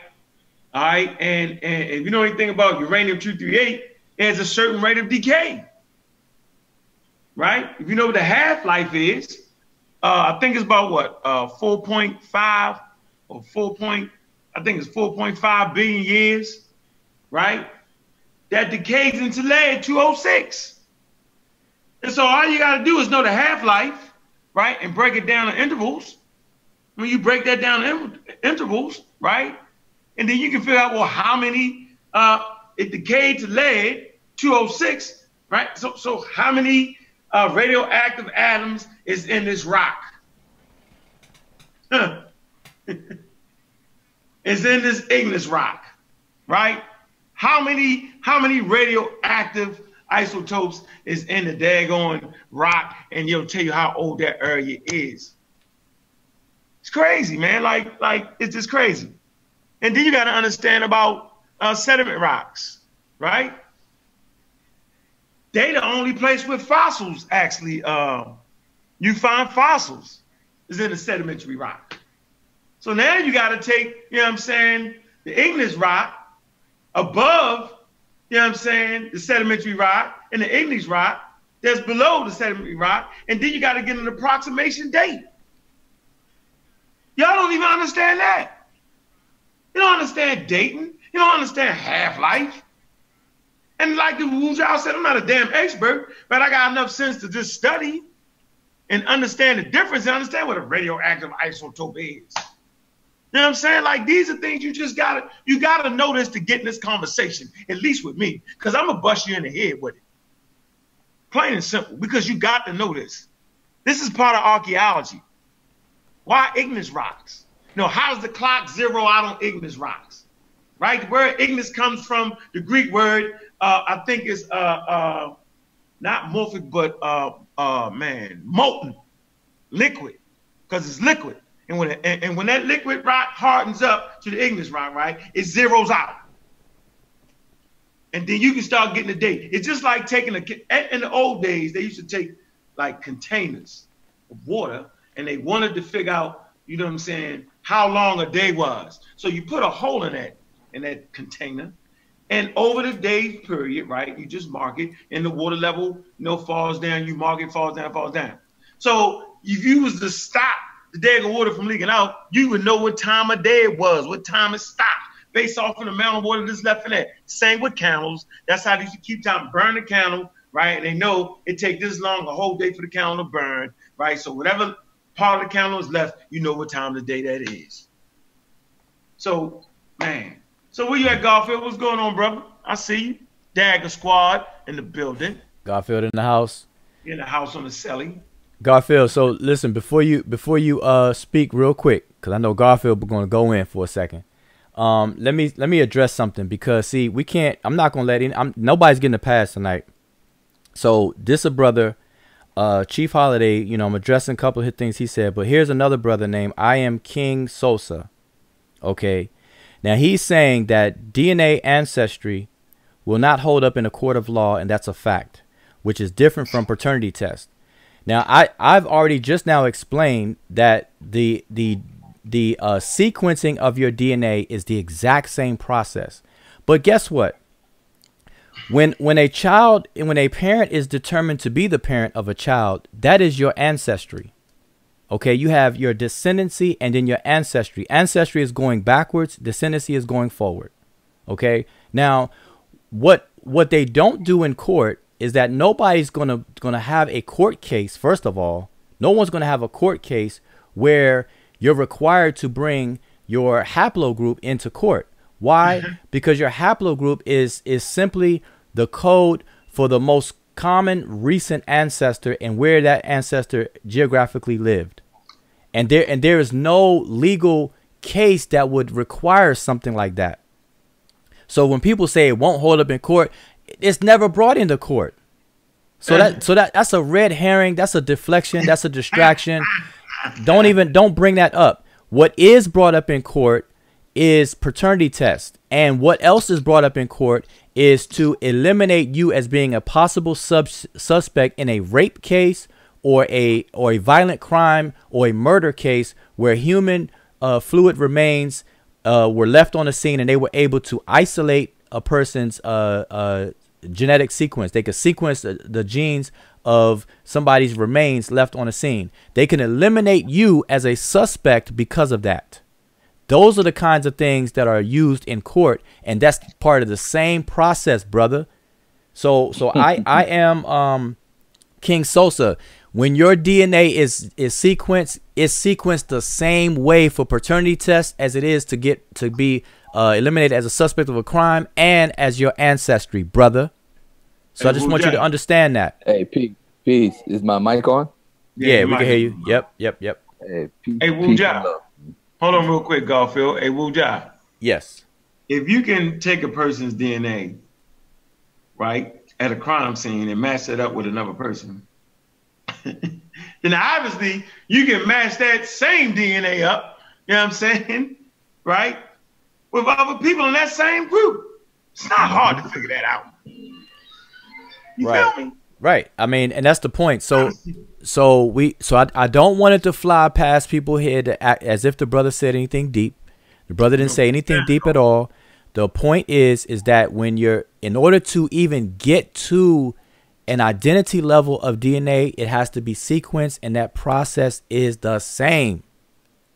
Talk to any biogeneticist, a person who actually does this for a living in the laboratories. They will tell you that they do the same process. We're gonna get a forensic scientist in here next. We got one coming aboard. I'm just letting y'all know. Hey, that test is called the RFLP test, and it's what they're looking for. Once they do that test, they can see if you can use it in forensics, you can use it for paternity. It's called the RFLP. Look that up. Google that. Where you at, Dagger Squad up? Hey, peace and love, man. Hey, Nahisi, what's up, man? Long time, bro. You hiding, man. You probably too much in the lab, man. You ain't got no time for us. Nah, I'm not hiding, brother. How you doing, bro? I'm doing good, man. Listen, there's a sister by the name of let me bring her name up. She's the perfect person to deal with the Native and American stuff. She has a website called african-nativeamerican.com. And what she has done, and I suggest everybody that's claiming Aboriginal or whatever, they need to read her work. I've reached out to her, and she deals with the 5 civilized tribes, which most of them want to be a part of. And let me get her name so that everybody could research her on their own. She has a book called Genealogy. She does all the research for the Oklahoma freedmen, which is what they really trying to claim and go back to. So to cut the story short and to deal with the proper primary research, she's in the field. She's doing the field research. She's examining the Dawes cards and all that stuff. So she's like the perfect person for all these guys and us to even research. I've reached out to her through email and social media to see if we probably could interview her. But her name is Angela Y. Walton-Raji. Angela Y. Walton-Raji. Anybody could Google her. She's one of the greatest minds when it comes to this stuff. You know, so we doing pitty-pat stuff. She goes deep into it. The Dawes rolls, show you how to research. Because guess what, family? If you really are a native, we can prove it. We can prove it because of the Dawes records show, majority of them, of course, were Indian men, native men sleeping with black women. So when the black women were a slave, I mean, when you talk about DNA now, if you have a girl, if they have a girl baby, of course, the girl is not going to carry the man's DNA down to her. And then the girl have a girl, it's going to be hard for them. But the records are there to say, hey, what? You were a freedman in early 1900s. You should have gotten land in Oklahoma, which is about 20,000 people. And I think what happened is that conversation hasn't been, people don't talk about it, but they're trying to make every African-American, 98% of us, to be native when it really was a small number, like a 0.5% of people who are in the population who have Native American ancestry. And I think this will help them to get to where they need to get, and then we can prove. But what we find now that I heard today from another Dagger Squad member is that the people are looking at the Dawes roll, and they are seeing people's last name and say, yeah, that's me. I'm related to them. So now, this is why now the DNA test and the blood test is some of these native people, they're asking for blood tests and DNA tests just for you to be a part of their tribe. So now that's where the problem for them come in, because at the end of the day, they might run from DNA when we talk, but to be a part of one of these tribes, you're going to have to do a DNA test. You're going to have to do a DNA test. And because you can't just walk up into these people's tribes just like that. And that's a good point, because now that the technology is here, and now that they understand it, and they're becoming more literate in it, now they can use it, and they can actually have apply it to what it is that they're doing. And that's going to be a key factor of eliminating people from falsely claiming a Native American ancestry when they're really not. Not because your grandmother said so or whatever. And I want to speak on that very quickly about this whole folklore legend that Native Americans may say that they were always here, they're from the ice. Well, guess what? In ancient Kemet, there is lore that in ancient Kemet, that was the very, very first land to ever emerge from the ocean. They call it the primordial mound, the Ben stone, and so on and so forth. That took place in Memphis. In Memphis, Egypt today, what's known as Memphis or Men-Nefer in ancient times. Now, are we expected to believe that the first emergence of dry land after the earth was, surrounded by water, whatever the case is, that the first piece of land took place right there where Memphis is today in Egypt? Are we to believe that? So we have to understand the power of myth and what is really meant by it. People are misinterpreting this figurative way that information was documented. You got to remember, we're coming from oral societies, not literate or literary societies, and they had to come up with an ingenious way to store knowledge, to pass it from generation to generation, and they formed these figurative techniques and technologies to store this information. And today people are misinterpreting it, so don't get it twisted. Hey, Unc, you there? I'm right here. Hey, Chief wanted to talk about A00, and I wanted to talk about it because we need to make some. Bring him on here. Where you at? Where you at, man? Nah. Oh, no. Nah, we ain't gotta bring him up. We just got my fault. I slipped. I slipped back to my old ways. My fault. I just gave a whole diatribe about an hour ago on how I ain't doing it. No, my fault. Chief Broken Feather. My fault. Hey, and by the way, the lady's name is Angela Y. Walton Raji. Everybody needs to jump on that. She's made research in this field so easy. I'm actually ordering her book on Monday, because if she has done the 5 civilized tribes research and has done the field research, I think that's somebody we need to connect with. Just like how Dr. Kittles is somebody in DNA that we connected with.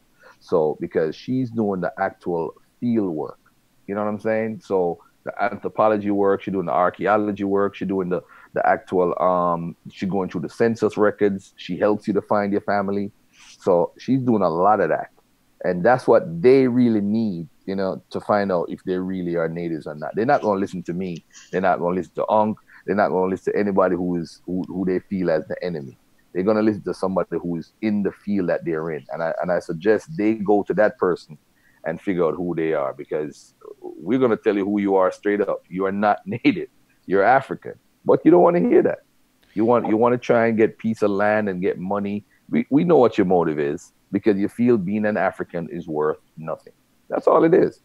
And that's where we get upset, because that's more like self-hatred, you know. But hey, it's a dead end. And if you want to go up that dead end, that's on you. As far as the A00, I want to clarify it for Chief, because you got to be careful, because you see they're using examples that has to do again with evolution. You have to do it archaic human mixed with anatomical modern day humans. They don't want to hear that stuff, but they still want to use it.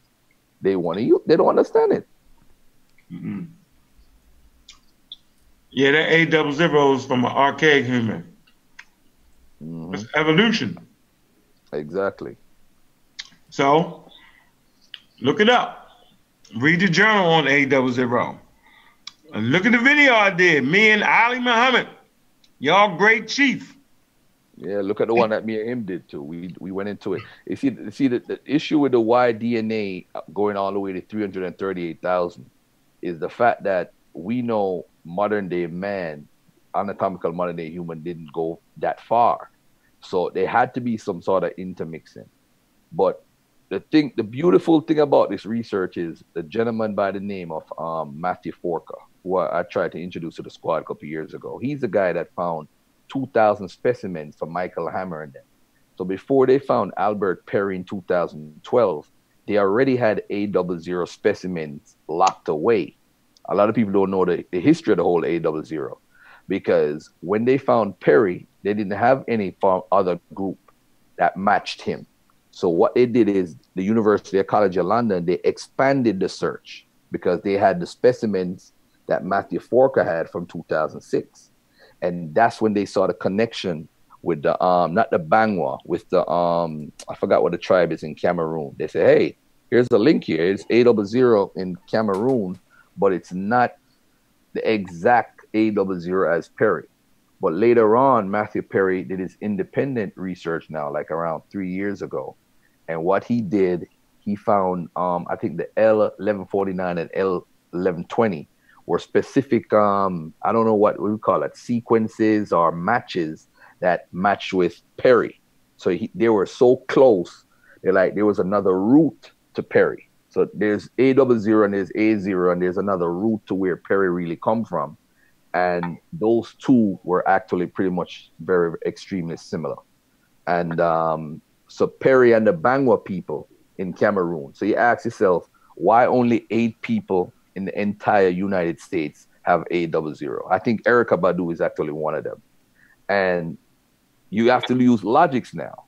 You have to say, okay, let's look all over the world and see where we find A00. They found it in Cameroon. So high concentration. That means he came from Cameroon because of the slave trade and came here to America, because I think he was a first generation slave. I don't think he was a second generation, first generation when he came over. So, hey, they trace it back to Cameroon, and that's where it comes from. So the A00 is not here.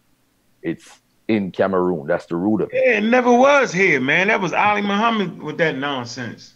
Mm-hmm. Come on, man. No, he has no journals, no scientific to back that up. The person that found it don't back it up. It's just him saying it. See, they got the him saying it scholarship. They just say it. They just say it scholarship. Nah, man, come on, man. So yeah, that A00 is not indigenous. No, nice try. And if it was, it'd still be evolution. There you go. Nah, I don't. We don't even have to do the ifs because it's not. So let's leave it at not. That's yeah, it. I'm just saying. It's just food. So let's deal with this. The Freedmen descendants discover past DNA test finds percentage of American Indian blood, right? So we know that Rick Kittles, okay, actually went and did the DNA test on the Freedmen. I think that's what you was talking about, right? It says when a cotton swab swabbed a few cells from the inside of Rhonda Grayson's cheek last June, she was pretty sure what she would find. Like most of those at the conference sponsored by descendants of the freedmen of the 5 civilized tribes, Grayson wanted ironclad proof she is part American Indian. She got it. She showed I had 9% Native American blood, said Grayson, a black woman who has traced her lineage to a great grandmother on the Chickasha Freedmen rolls. I was not surprised, but I didn't know what percentage I would have. Right? So see, that's working in her favor, that DNA. Mm-hmm. See, y'all ain't got no heart. Have heart. Right? It says others were surprised by the findings, including Rick Kittles, the Ohio State University geneticist, whose assistant swabbed about 100 cheeks that day in Norman. Kittles returned Saturday to report his findings at the association's 3rd annual conference at the University of Oklahoma. The conference starts at 9 a.m. in Dale Hall. Goes on to say, intrigued by the plight of the Oklahoma Black Indians, Kittles came to Oklahoma to test his hypothesis that the descendants of Oklahoma freedmen today would be about 20% American Indian. The figure was 6%. Man, he was looking for 20%, but it ended up being 6%. He said I was shocked to see it was so low. Kittle said in a telephone interview from his office, his findings came as a blow to some study participants who traced their ancestry to tribal members and expected a strong genetic stamp. That's how science is, Kittle said. When you start looking into things like this, you should be aware and be ready to deal with the unexpected. It said European genes, another surprise, was a percentage of European genes, about 20% in the study participants. So they end up having more European genes. Wow. God damn, you say that much, you say that was much higher than I thought. But in talking with some of the anthropologists, they say many of the Native Americans in that area were already mixed with whites before mixing with the blacks, Kittle said. Man. So yeah, y'all can go ahead and just type in Rick Kittle's genes Freedman. That's all you gotta do. Yeah, I'm looking at it right now. Read up on it. I think y'all need to stop being scared. I know the Cowboys and Indians, you're out there. All right, stop being scared. Go ahead and get your tests. Get together. We're gonna figure out who you are. All right. So I mean, at the end of the day, man, it is what it is. I don't presume y'all be getting around it. I don't even presume that y'all can put together a proper claim. My answer is If not Africa, where the hell do you come from? And if you just come from the Americas, then how did human life come to be in Americas? How did that happen? I like a thorough explanation of that with data and resources to support that. And since ain't none of y'all got no labs, I suppose, then I guess y'all would be quote unquote be making it up. I have a question. Go ahead. So you woke up, huh? Nah, man, I've been listening the whole time. This with Chief. Did the ancient remnants, the Egyptians, have contact with the people in the Mexico area? What? That's a question. There is a brother in the chat room who has this belief that the Egyptians and the Mesoamericans had contact with one another. Yeah, because of the it's because of David Imhotep's claim of the 700 BCE. What do you call it? Not David Imhotep's claim. Well, actually, it's one of his claims too. That they sailed the Nubian sailed from Egypt or Nubia during the 25th dynasty. And really? What is important is this. If anybody saw my post today, and I was trying to tell my brother from Kemetic Press that it wasn't about necessarily the rock, as far as the Olmec rock that they like to show and say, hey, they got the big nose and the thick lips. The post really wasn't about that. The post was about what was going on in Kemet at that time period. You see, you have to use common sense. Kemet was not as powerful as people think they were during the 25th dynasty because the Assyrians had control everywhere around them. And them surrounded. Yeah, exactly. So if and even Taharka got defeated. I mean, he beat them up 3 times, they beat him up 2 times, and then he disappeared. But the issue was, where were they going to go? Where were they going to go if all the areas in the seas were controlled by the Assyrians? Where are they going to go? Where would the Egyptians go to get to sail and get out of there? The only person that got permission to sail was Necho, and he was an agent for the Assyrian Empire. He was there by orders from them. So we got to be careful when we make assumptions that, hey, Egyptians had the technology to do what at what time. How they get out of there, though, bro?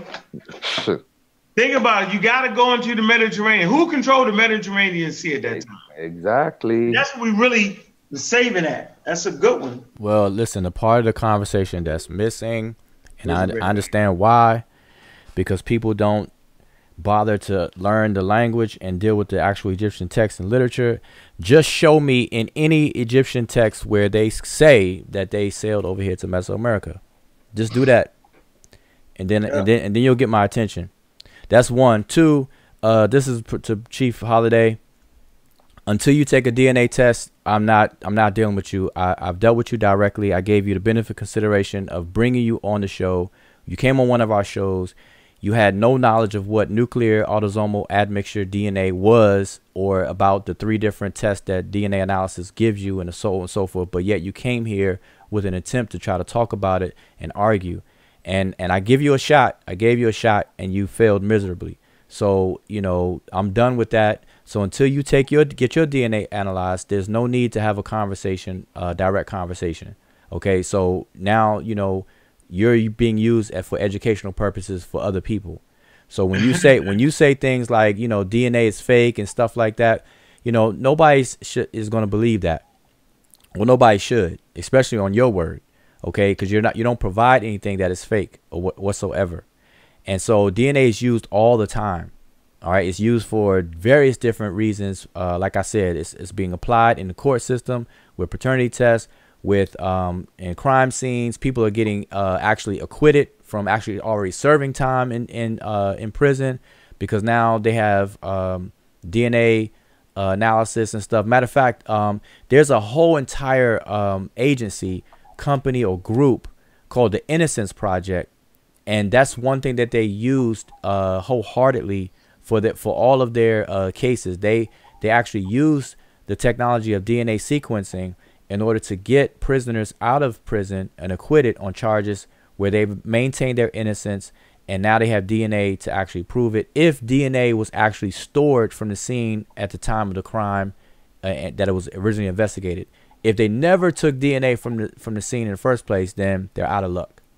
But hey, one thing, Ojao, you got to add on is that 63% of all prisoners in America that get exonerated because of DNA are African Americans. right, That is very important. that's very important, and here is why. Because what does that tell us? That tells us that there were points in Americans' history, and it still goes on to this day, where black people were falsely accused, and they were put in jail and believed by way of the court system and the peers of the people who judged their fate, which was the jury, because of racial biasness. Because if you're black, then you must be guilty. That was the sentiment, and that's still a sentiment today. But back then, it was the sentiment, and people were put in jail because of it. And there's many cases that show otherwise. I mean, I forgot this brother's name. Matter of fact, I'm going to find the video and post it up. It's a very, very good story of this guy going to jail. I think he was 18, 19 at the time, and he ended up didn't get out until fairly recently. And even 39 years. He did 39 years in jail or something like that. I think so. It's and he's still, he still got a long life ahead of him. But Shit. he served all that time, and even in the wake of all of the evidence. Now, this brother maintained his innocence throughout his whole incarceration. Never, sought a plea or anything of the sort. Even in the wake of all of the evidence, the accusers, the family member of the victim of whatever the crime was, she still was saying that this guy was guilty, and so on and so forth. Because back then it was a racial thing. It was between a African American brother and a white female.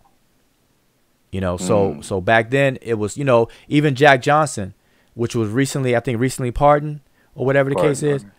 Jack Johnson was actually the first person for them to even develop the Mann Act, which they call White Slavery Act, back then was 1905 or 19 something, early 1900s. Jack Johnson was accused of the Mann Act, taking somebody across state lines for illegal purposes, and that later became the Mann Act law against pimps and prostitutes. So Jack Johnson was the very first person. That's why the law was created. For him, and so for him to be exonerated or pardoned, of course after his death and everything, is a milestone that we need to talk about as well. Amaru Khan, where did this 400 years of slavery come from? It's purely biblical, nothing more, nothing less. It's purely Genesis 15 verses 13, 14, and 15 about the Abraham's prophecy, know for surety that you're going to be slave, a stranger in a strange land. So, and for those who are Hebrew Israelites who claim that they are natives, well, how could you be a stranger in a strange land if this land is yours? So let's us X the Hebrews who want to be on this indigenous nonsense. The worst. What about the ships? Like they forgot about the whole Mediterranean and the slave trade in the Mediterranean. Like they just forgot all about that. Yeah. Going to a strange, you know how many times they done shipped off the daggone Hebrews to different lands over by way of Mediterranean Sea? Goddamn, it was on the Jordan and shit on the coast. Hey, this is interesting. Somebody said that if Chief Holiday took a DNA test and it actually did come back that he had those Native American paternal and maternal haplogroups, he would accept DNA wholeheartedly. Hey, Chief. You know what, Chief? Let me do this. What if I sponsor your kit? How about that? Oh man.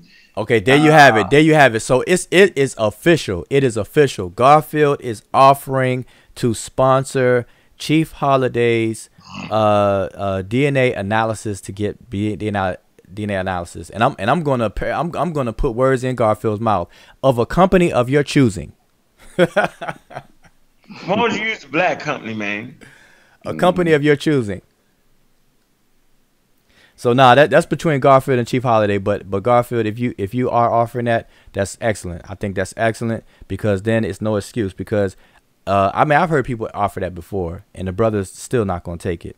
I have no confidence that the brother will take it. Decline. I'm done. I'm done. Right. So see, okay, now check this out. Because he's declining, that's why I said what I said earlier. It's no disrespect to the brother. You know, Chief Holiday, he's still my brother in the whole nine. But I refuse to give people time of day who behave like that. If you're gonna decline a DNA analysis, then I'm gonna decline having a direct conversation with you anymore, because I gave you the opportunity. You failed miserably to even keep up with the conversation. And I'm not even an expert. So imagine if I was an expert, like I really wouldn't give you time of day at all. Right. But we did. You came on the show. We gave you respect. We gave you the floor. We gave you the mic, the whole nine. And you did not even know what an autosomal nuclear DNA was involved with in these DNA tests. You had no clue to what it was. And you didn't answer any of our questions. You can't. Just like right now, you're deflecting and just talking about DNA is fake. Why is it fake? Because you say so? It doesn't work that way. Hey, let me ask you this: is Nahisi still on? Jake D4? Yeah. Nahisi still on? Yeah. Who is? I got a question for the whole panel anyway. If somebody male, right, had sex with a black woman, and they had a girl child, right? Say again. If somebody in a native tribe had sex with an African American woman, right, and they had a female child, how would they know the female's family? How would they know that they were native? Because remember, the female don't carry down the men's Y DNA. Yeah. So explain that to me, my brother. Would they carry down? Hear my question. Would they carry down the mtDNA that was in the man? Mitochondria goes from woman to woman. Okay, yeah, so I know that. So here's the short and skinny answer to that. Whenever somebody gets their DNA analyzed, they can walk away with 3 different results, 3 different reports. One report is your paternal lineage, the other report is your maternal lineage, and the third report is your autosomal admixture. And so a female person can only get 2 of those 3. They cannot get the paternal lineage report. Like you just. But what would she get from the father though? Right. So from the father, what they will be able to tell as far as how the father's lineage is by way of the autosomal. So they'll be able to look at the percentage. That's what the percentages are about. Whenever you see people post their percentages online, that's only one of those 3 results. That's the autosomal. That's the admixture. That's where the chromosomes recombine. And so you have a percentage. And what that percentage tells us is that what percentage of your nuclear DNA is shared by this genetic population. So if a woman were to have her DNA analyzed, she can look at her autosomal mixture and tell where her father, if her suspected father is part of that autosomal percentage, but she will not be able to tell that through her paternal line because she don't have it. She won't have that. She won't. Remember, we get 50% of our nuclear DNA from our mother and 50% from our father, and so they will be able to match that particular nuclear DNA with her father.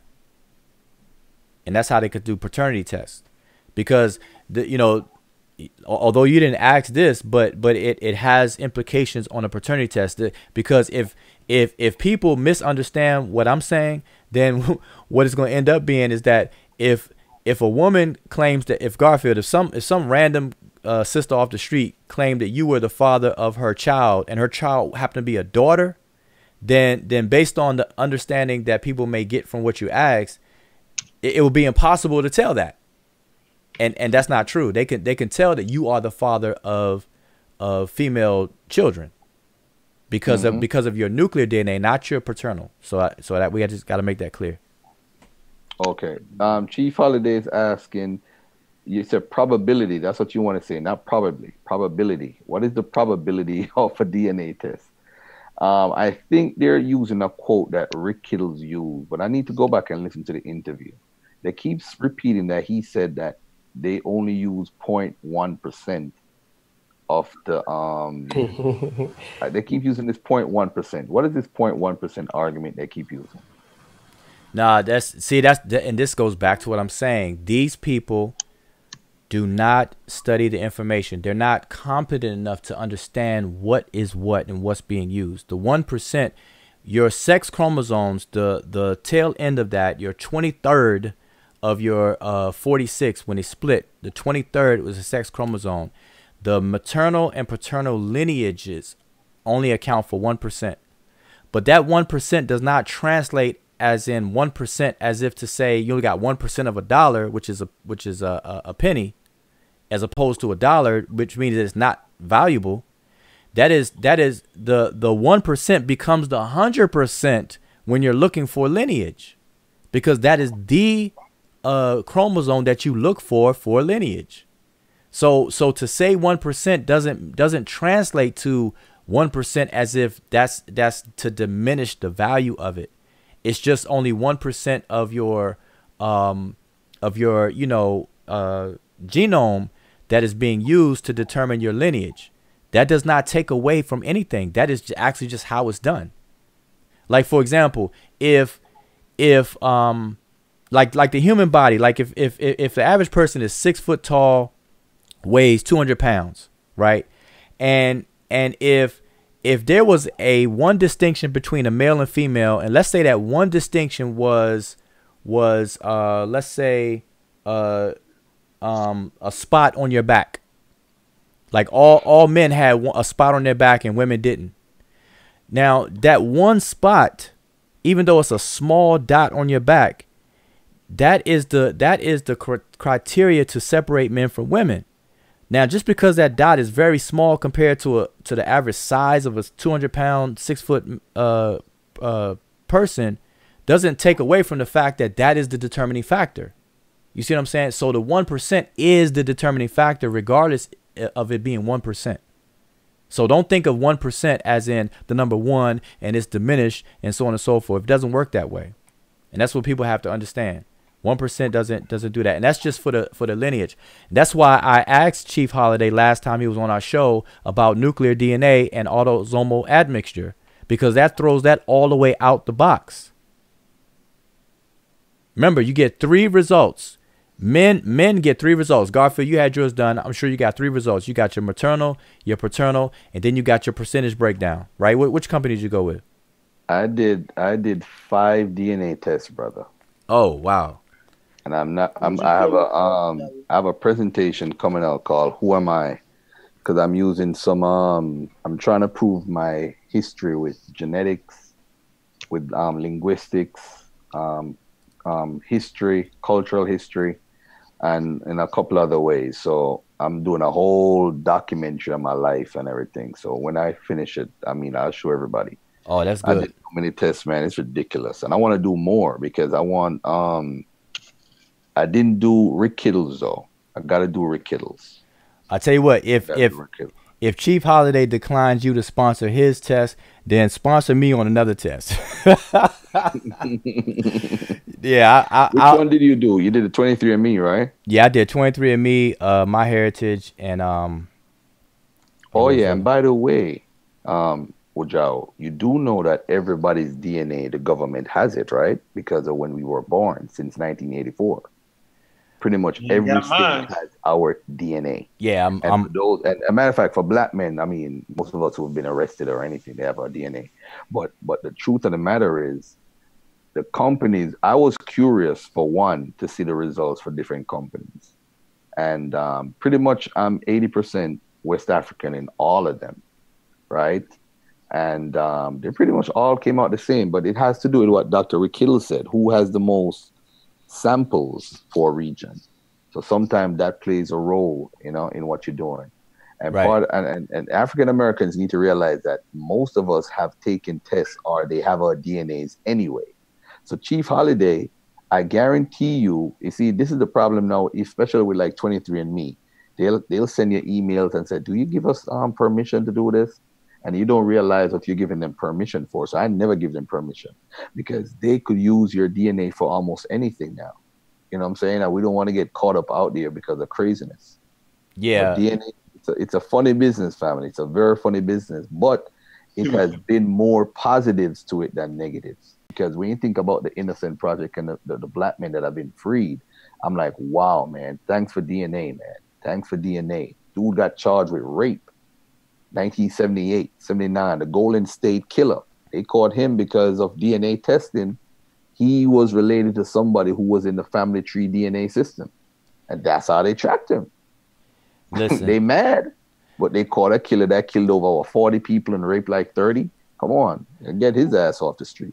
Listen, get him off the street. Look, hey, I'm out of here, fellas, man. I gotta get up early tomorrow, man. Appreciate that conversation, man. Shit. Yeah, I'm gonna get out of here too. Okay, let me say this. Let me say this before we end. I want to say to the conspiracy theorists, to conspiracy theorists, if the government wanted your DNA that bad, they can get it any day, all day. If you eat at restaurants and you use the restaurant's utensils, or you drink from their cups and their glasses or whatnot, and you do your daily stuff that you do all day, every day, if somebody really wanted to get your DNA, they could get it. Okay, so let's stop tripping on some conspiracy and some movies that you watch. And so what? Matter of fact, they can go to the barber shop where you get your hair cut, or if you get your hair twisted, whatever, however you do, and they can get your DNA. All right. So if there was a conspiracy out against you, brother, then you could count yourself as God. All right. I mean, that's just the bottom line. So for those people who are paranoid and petrified and think about these conspiracies and stuff like that, then, I want to ease your anxiety and stuff like that, that if they wanted you, they could get you. Wait a minute, Wuja, but since DNA testing ain't real, why would they be scared? Hey, by the way, DNA storage in 1972, Damian Damo Everly. What happened is, it's not about DNA storage. Sometimes you have marks, you have blood, and the guy was a rapist. When you're a rapist and they do the rape kits, they keep those samples. You'd be frightened what these white folks do. They've been doing for the longest, family. So if the DNA, I mean, you talk about here was left on the body or anything. I mean, come on. Trust me, they keep everything, especially for cold cases. You know, so don't be shocked. You did something 20 years ago when it comes back. So don't DNA is not. That's why I said there's more positive to it than negative.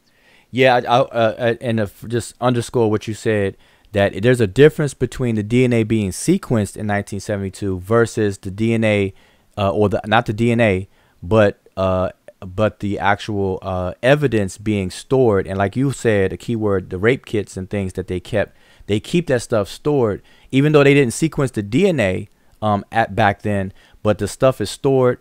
And they can actually pull it to sequence the DNA. Same way they do old fossils and stuff like that. The old fossils were not sequenced while the fossil was alive, or the organism or the human was alive. They dig them up and then they sequence the DNA today. So they could take these stored samples and rape kits and evidence from these different crime scenes all throughout the decades. And now they can have anything that they can extract the DNA from. They can do so today with today's technology. That's the difference. Yeah, and plus, when he was raping a woman, as a matter of fact, I don't know what the situation was. Maybe he bust a nut. You don't know. You don't know what he did. And with all this hair, not that if he bust a nut, that would be an issue. But he could be a hairy guy. A bunch of sample hairs and all that stuff. So fingerprints, you never know. Right, like I said, it's live. But not to change the subject and bit a big long argument out of this. But one of the things I suggest everybody does is whoever you read, whether it's Ivan Van Sertima, whether it's Clyde Winters, whether it's David Imhotep, you need to go behind them. And you should do this with everybody. But especially those three men's work regarding Native American history.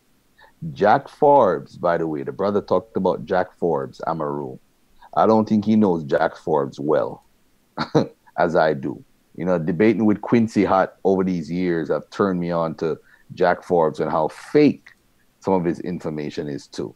So we got to be careful, man. And you know what it is? family, we're so disenfranchised as a people. Anybody that writes a book, we say, okay, it's from us, so it must be true. And I think we've been taking advantage of some people who, when I look at David Imhotep's book and see Clyde Winters wrote the foreword for it, that alone should have said, nah, I don't need to read no more. I should have just closed the book and burn it up. No, I should have to read David Imhotep. Garfield, check it out. According to Clyde Winters, all you got to do is just read the table of contents. Listen, y'all. Clyde Winters is going to mess around and be our hero because we could save a lot of money of applying Dr. Clyde Winters' methodology. We can go to any bookstore, Barnes and Nobles, or what have you. We don't have to pay for any more books anymore. All we got to do is just open up, look at the table of contents, and whoop, we're done. That means you. Hey, Wajao, I think you didn't realize that his PhD is from his homeschool program that goes to the 8th grade. I don't think people realize that. He's in Dr. Ali Muhammad's category with his PhD. His PhD, let me repeat, is from his own homeschool that he has in Chicago that only goes up to the 8th grade.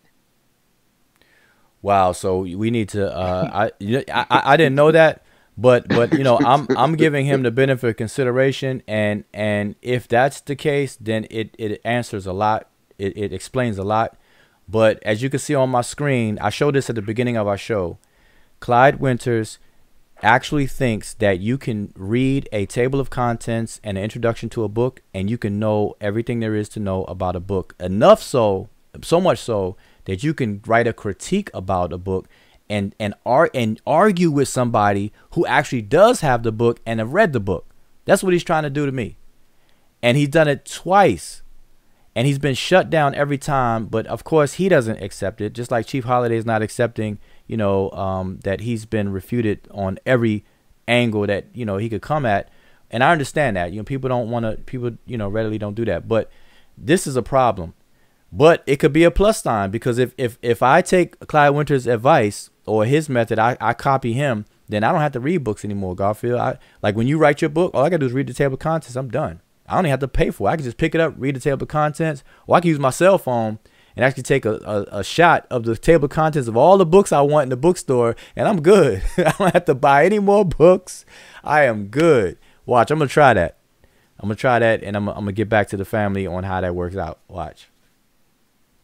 But Let me read something regarding Clyde Winters real quickly. He has an institute called the Othman Danfodio Institute. Winters says he's a professor of education, anthropology, and linguistics. Othman Danfodio Institute, as well as a faculty member, archaeogenetics, and an associate professor and director at the same institute. The problem is this institution with an archaeogenetics department does not exist. Records show the UDFI is a private homeschool in Chicago, which only has a history of enrolling and teaching African-American students of the 8th grade, 13 to 14 years old. UDFI staff or faculty members all seem to be one person, Clyde Winters. The private school also appears to be his own house. All right? Just want to let everybody know about that. But anyway, we talk some more about Clyde Winters another time. Yeah, because I think people were expecting you know, information about David Imhotep, Clyde Winters, and I think Ivan Van Sertima or whatever. And, you know, see, this is the new formula. We're living in a new day and time. Like for us, the Seshu Madi Medonecher, we know that Sarah Sutanseti and Young Pharaoh were going around a year and a half ago or whatever, claiming that the Egyptian writing system has not been deciphered. What we decided to do, we didn't address them because they're not competent enough to even have that conversation. What we did instead was we dealt with the source, the recent source of that information, which was Professor Walter Williams and his book. So we have, you know, the utmost respect for the elder, and we addressed his scholarly claims from his book. So instead of dealing with people who are regurgitating and repeating stuff, we dealt with the source, the recent source. And so likewise with this indigenous stuff, Aboriginal things, you know, it's best for us to deal with at least the people who took time out to write books, such as David Imhotep, such as Horace Butler, such as even our esteemed scholar of late Ivan Van Sertima. So those are the things that we're going to address, because that's when you get into the scholarship and the scholarly conversations, because a lot of people don't even understand the people that they're quoting from. And we understand that to be a problem. And so we're going to avoid that and go straight to the horse's mouth and deal with that. So people are expecting us to go back and forth with all this other stuff. No, we're going to deal with the heart and core of these issues. And that's the best aproach. And to this very date, no one can refute our book that totally refutes the claim that the hieroglyphic has not been deciphered. So I just want to put that on the record. No one's coming at that. You know, Seshu Madi Metanetra are not going to get any L's on that. All right. And that's a book that got everybody shook. So if you want to know about that, get the book and you'll understand. Anybody come at you about the Egyptian writing system not being deciphered and everything like that, that one book is a one-stop shop to chop it up, to chop it down. All right. I know I kind of did a little shameless plug, but still. So anyway, I see that Unc had left the building. So I don't know, Garfield, you had anything else? Nah, I'm good. I'm here, man. But we talk later on. We talk tomorrow. And So, Sunday, Joe- I'll be on Sunday. Oh, Fortune 500. All right, go for it. No, I was gonna say, so would you recommend Rick Kittles' test to be what? Pretty much the best one to go with? Because I did a few tests myself, but I was hearing Rick Kittles had the best one. Okay, so let's qualify that so people will know what Rick Kittles, his company, AfricanAncestry.com, represents. He has the largest database of African ancestry. So a lot of people were thinking that DNA is fake because of the different test results that people may get from company to company. And the reason why your test results may be slightly different from company to company is because when your DNA is sequenced, the company is going to compare your DNA with the DNA that they have on file. And so Rick Kittle's company represents the largest DNA database of Africans. So they went to the continent of Africa and have taken samples from the various different genetic populations in Africa, more so than any other company. So that's why it's better. That's why it's better. So when these other companies went out there, they actually, you saying that they had went a while ago and did this, and then they keep comparing us to what old. I want to say not study, but old. When they go out there and they compare populations, they keep comparing us to the same confined amount of results they have, or you saying that? Oh, Bujawa, I'm trying to say. No, I understand. I understand your question, so I can answer. I'm trying to say. Yeah, okay. I understand it. No, what it means is that like 23andMe. 23andMe has a larger database of European ancestry than African ancestry. So although they do have some African ancestry in their database, and they're going to compare you with their sample size, Rick Kittles has a larger sample size, so the resolution is larger. Look at it this way. Look at a picture, right? When you take a picture with your phone and it's a JPEG, if the picture is small and the resolution is small, like let's say 72 DPI, you can't really print with that because it's going to become pixelated and blurry. But if you have a higher resolution picture and it's real big and it's a high res picture, then you can print with it because it's not going to be blurry. It's going to be clear even if you blow it up. So what Rick Kittles offers is a much higher resolution of data than a company like 23andMe when it comes to African Americans.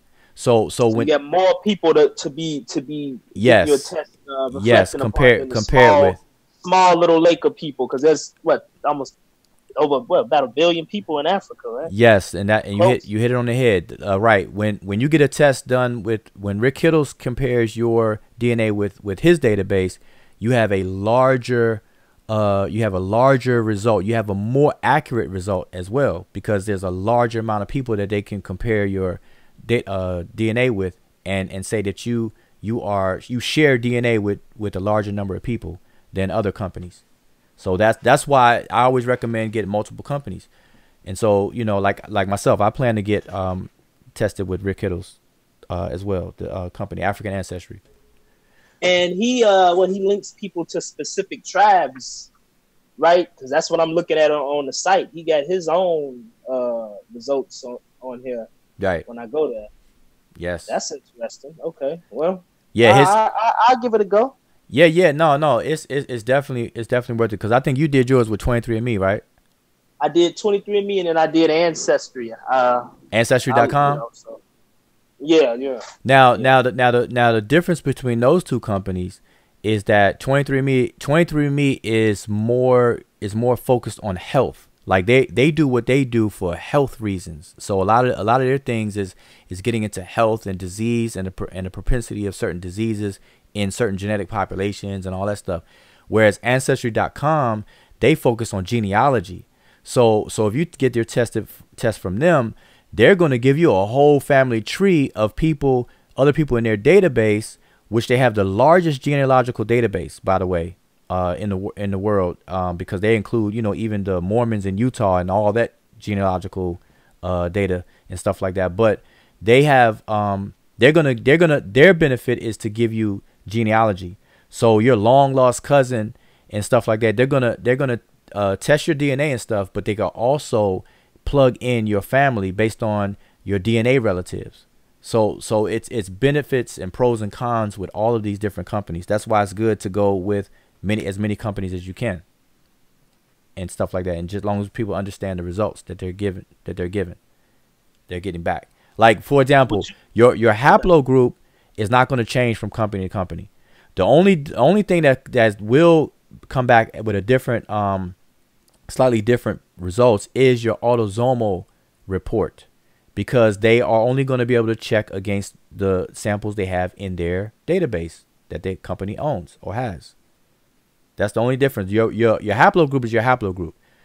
So whether 23andMe does it or Rick Kittles does it or Ancestry.com does it, your haplogroup is going to stay the same. It's not like you mutated while you were asleep. So that's going to be the same. Yeah, you were going to say something else? I was going to say, so they have a paternity and a maternity test on Rick Kittle's site. I'm interested in the paternity, but I'm saying, which one do you would you recommend? But I always get interested in the paternity, because a lot of us, we're very close to our mother's side. A lot of us here, So it's always like we stay with our moms, so we know more about our mom's side. So I'm always interested in the paternal side. But which one would you recommend?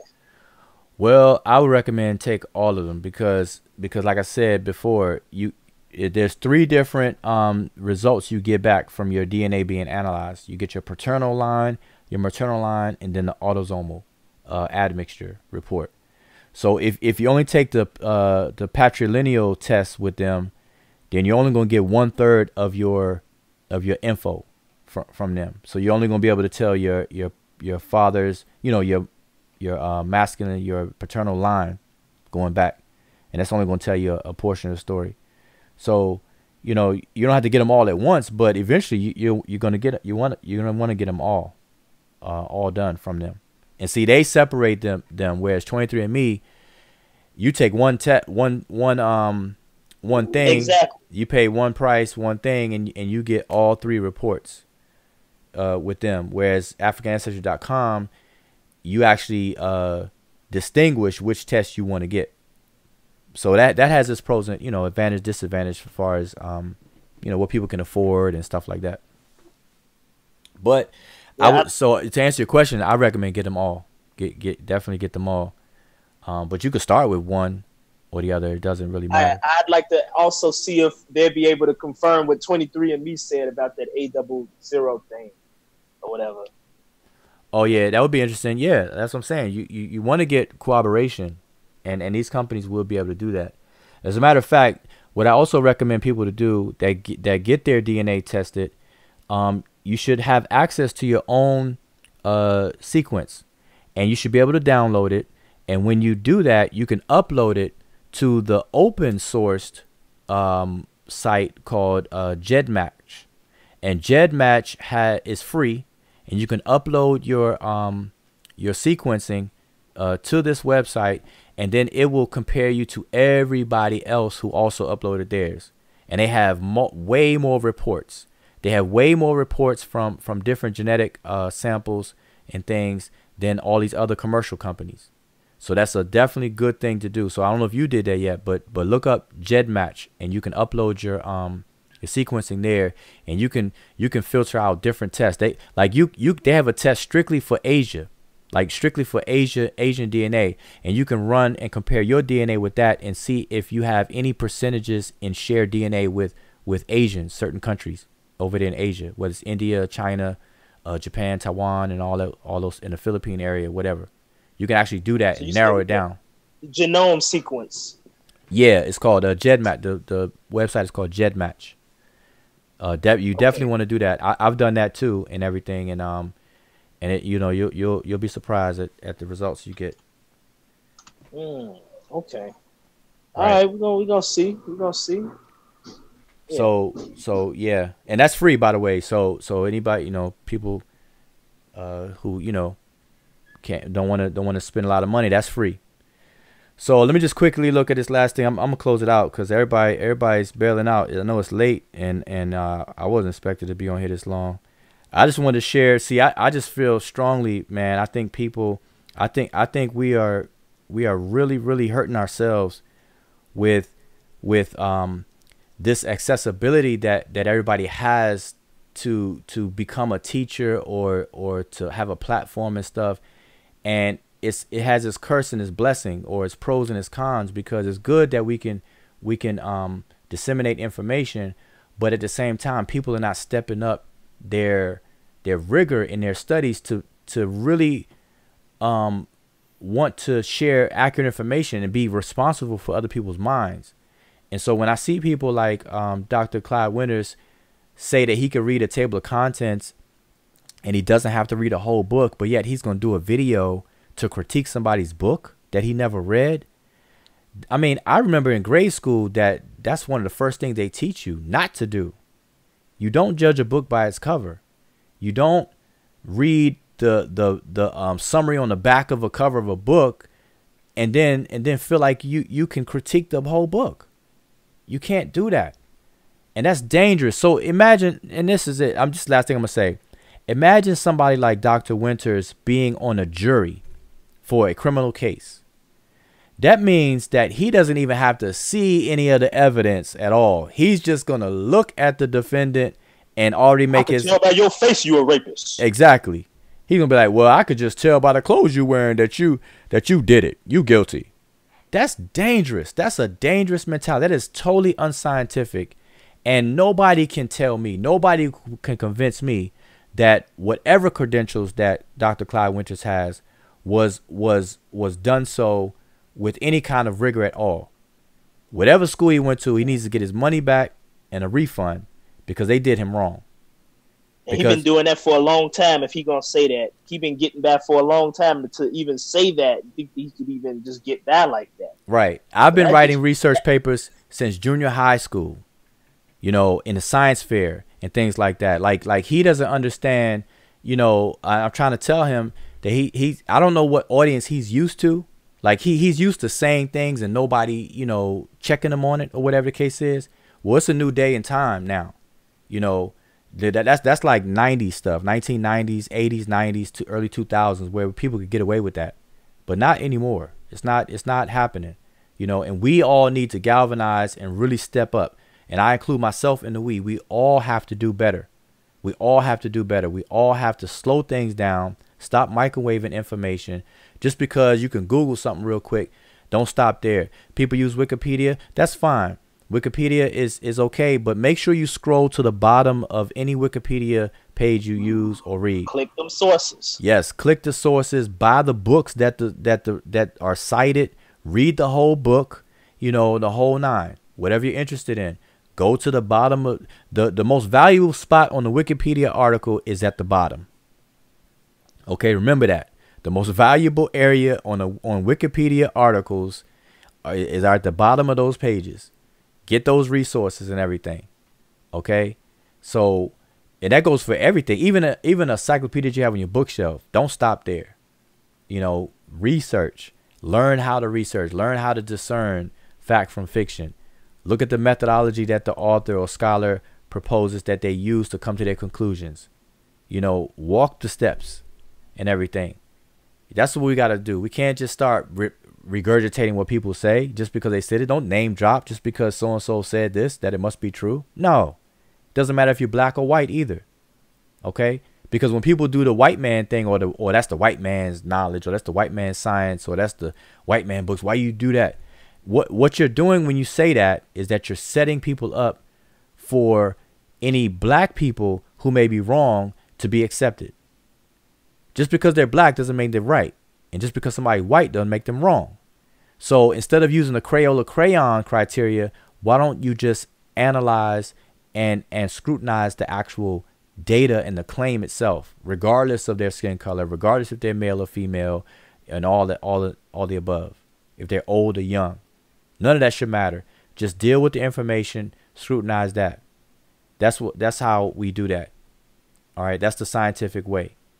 So last thing, just make sure I'm not missing any pertinent comments or anything like that. It looked like everybody just kind of having their own conversation in the chat. Let's see. Chief Holiday, the Black Panther was American. Killmonger was American. That's enough for now. I have no idea what that is meaning. Amaru Khan, I know who I am. You guys are trying to tell people who know there's nothing to be convinced about. Don't quite understand that. But hey, so it's been real, everyone. Go out there, get your DNA analyzed. If you want to argue and talk about Native American ancestry or Aboriginal ancestry, or you know that you were always here in the Americas, get your DNA analyzed and make it public. Just show it, and it should back it up. That's one thing for sure. That it should back itself up. For example, if I come from outside and I come inside and I say it's raining outside, then I should be wet. It's just that simple. If I'm bone dry and I didn't have an umbrella and all, you know, all of that, whatever the case is, then you're supposed to doubt what I'm saying. Okay? So, or if I say, hey, it's raining outside and I am wet, then you have corroboration. You could say, okay, that matches up. There's no contradictory there. So if you say you're a Native American, you have Native American ancestry, get your DNA analyzed. It should not contradict that. Now, if it does, of course, you're going to say DNA is fake. Because why? Because you pull the cart before the horse. You make an assumption first and then try to verify. And when it doesn't match up, now you get mad and you want to discredit the test that you're taking. We understand the game. And Chief Holiday declined. Brother Garfield offered to sponsor his test, and he declined it. So there's nothing left to be said. I'm not interested in any conversations at that point. All right, because everything else is just gonna be the same old talk. All right.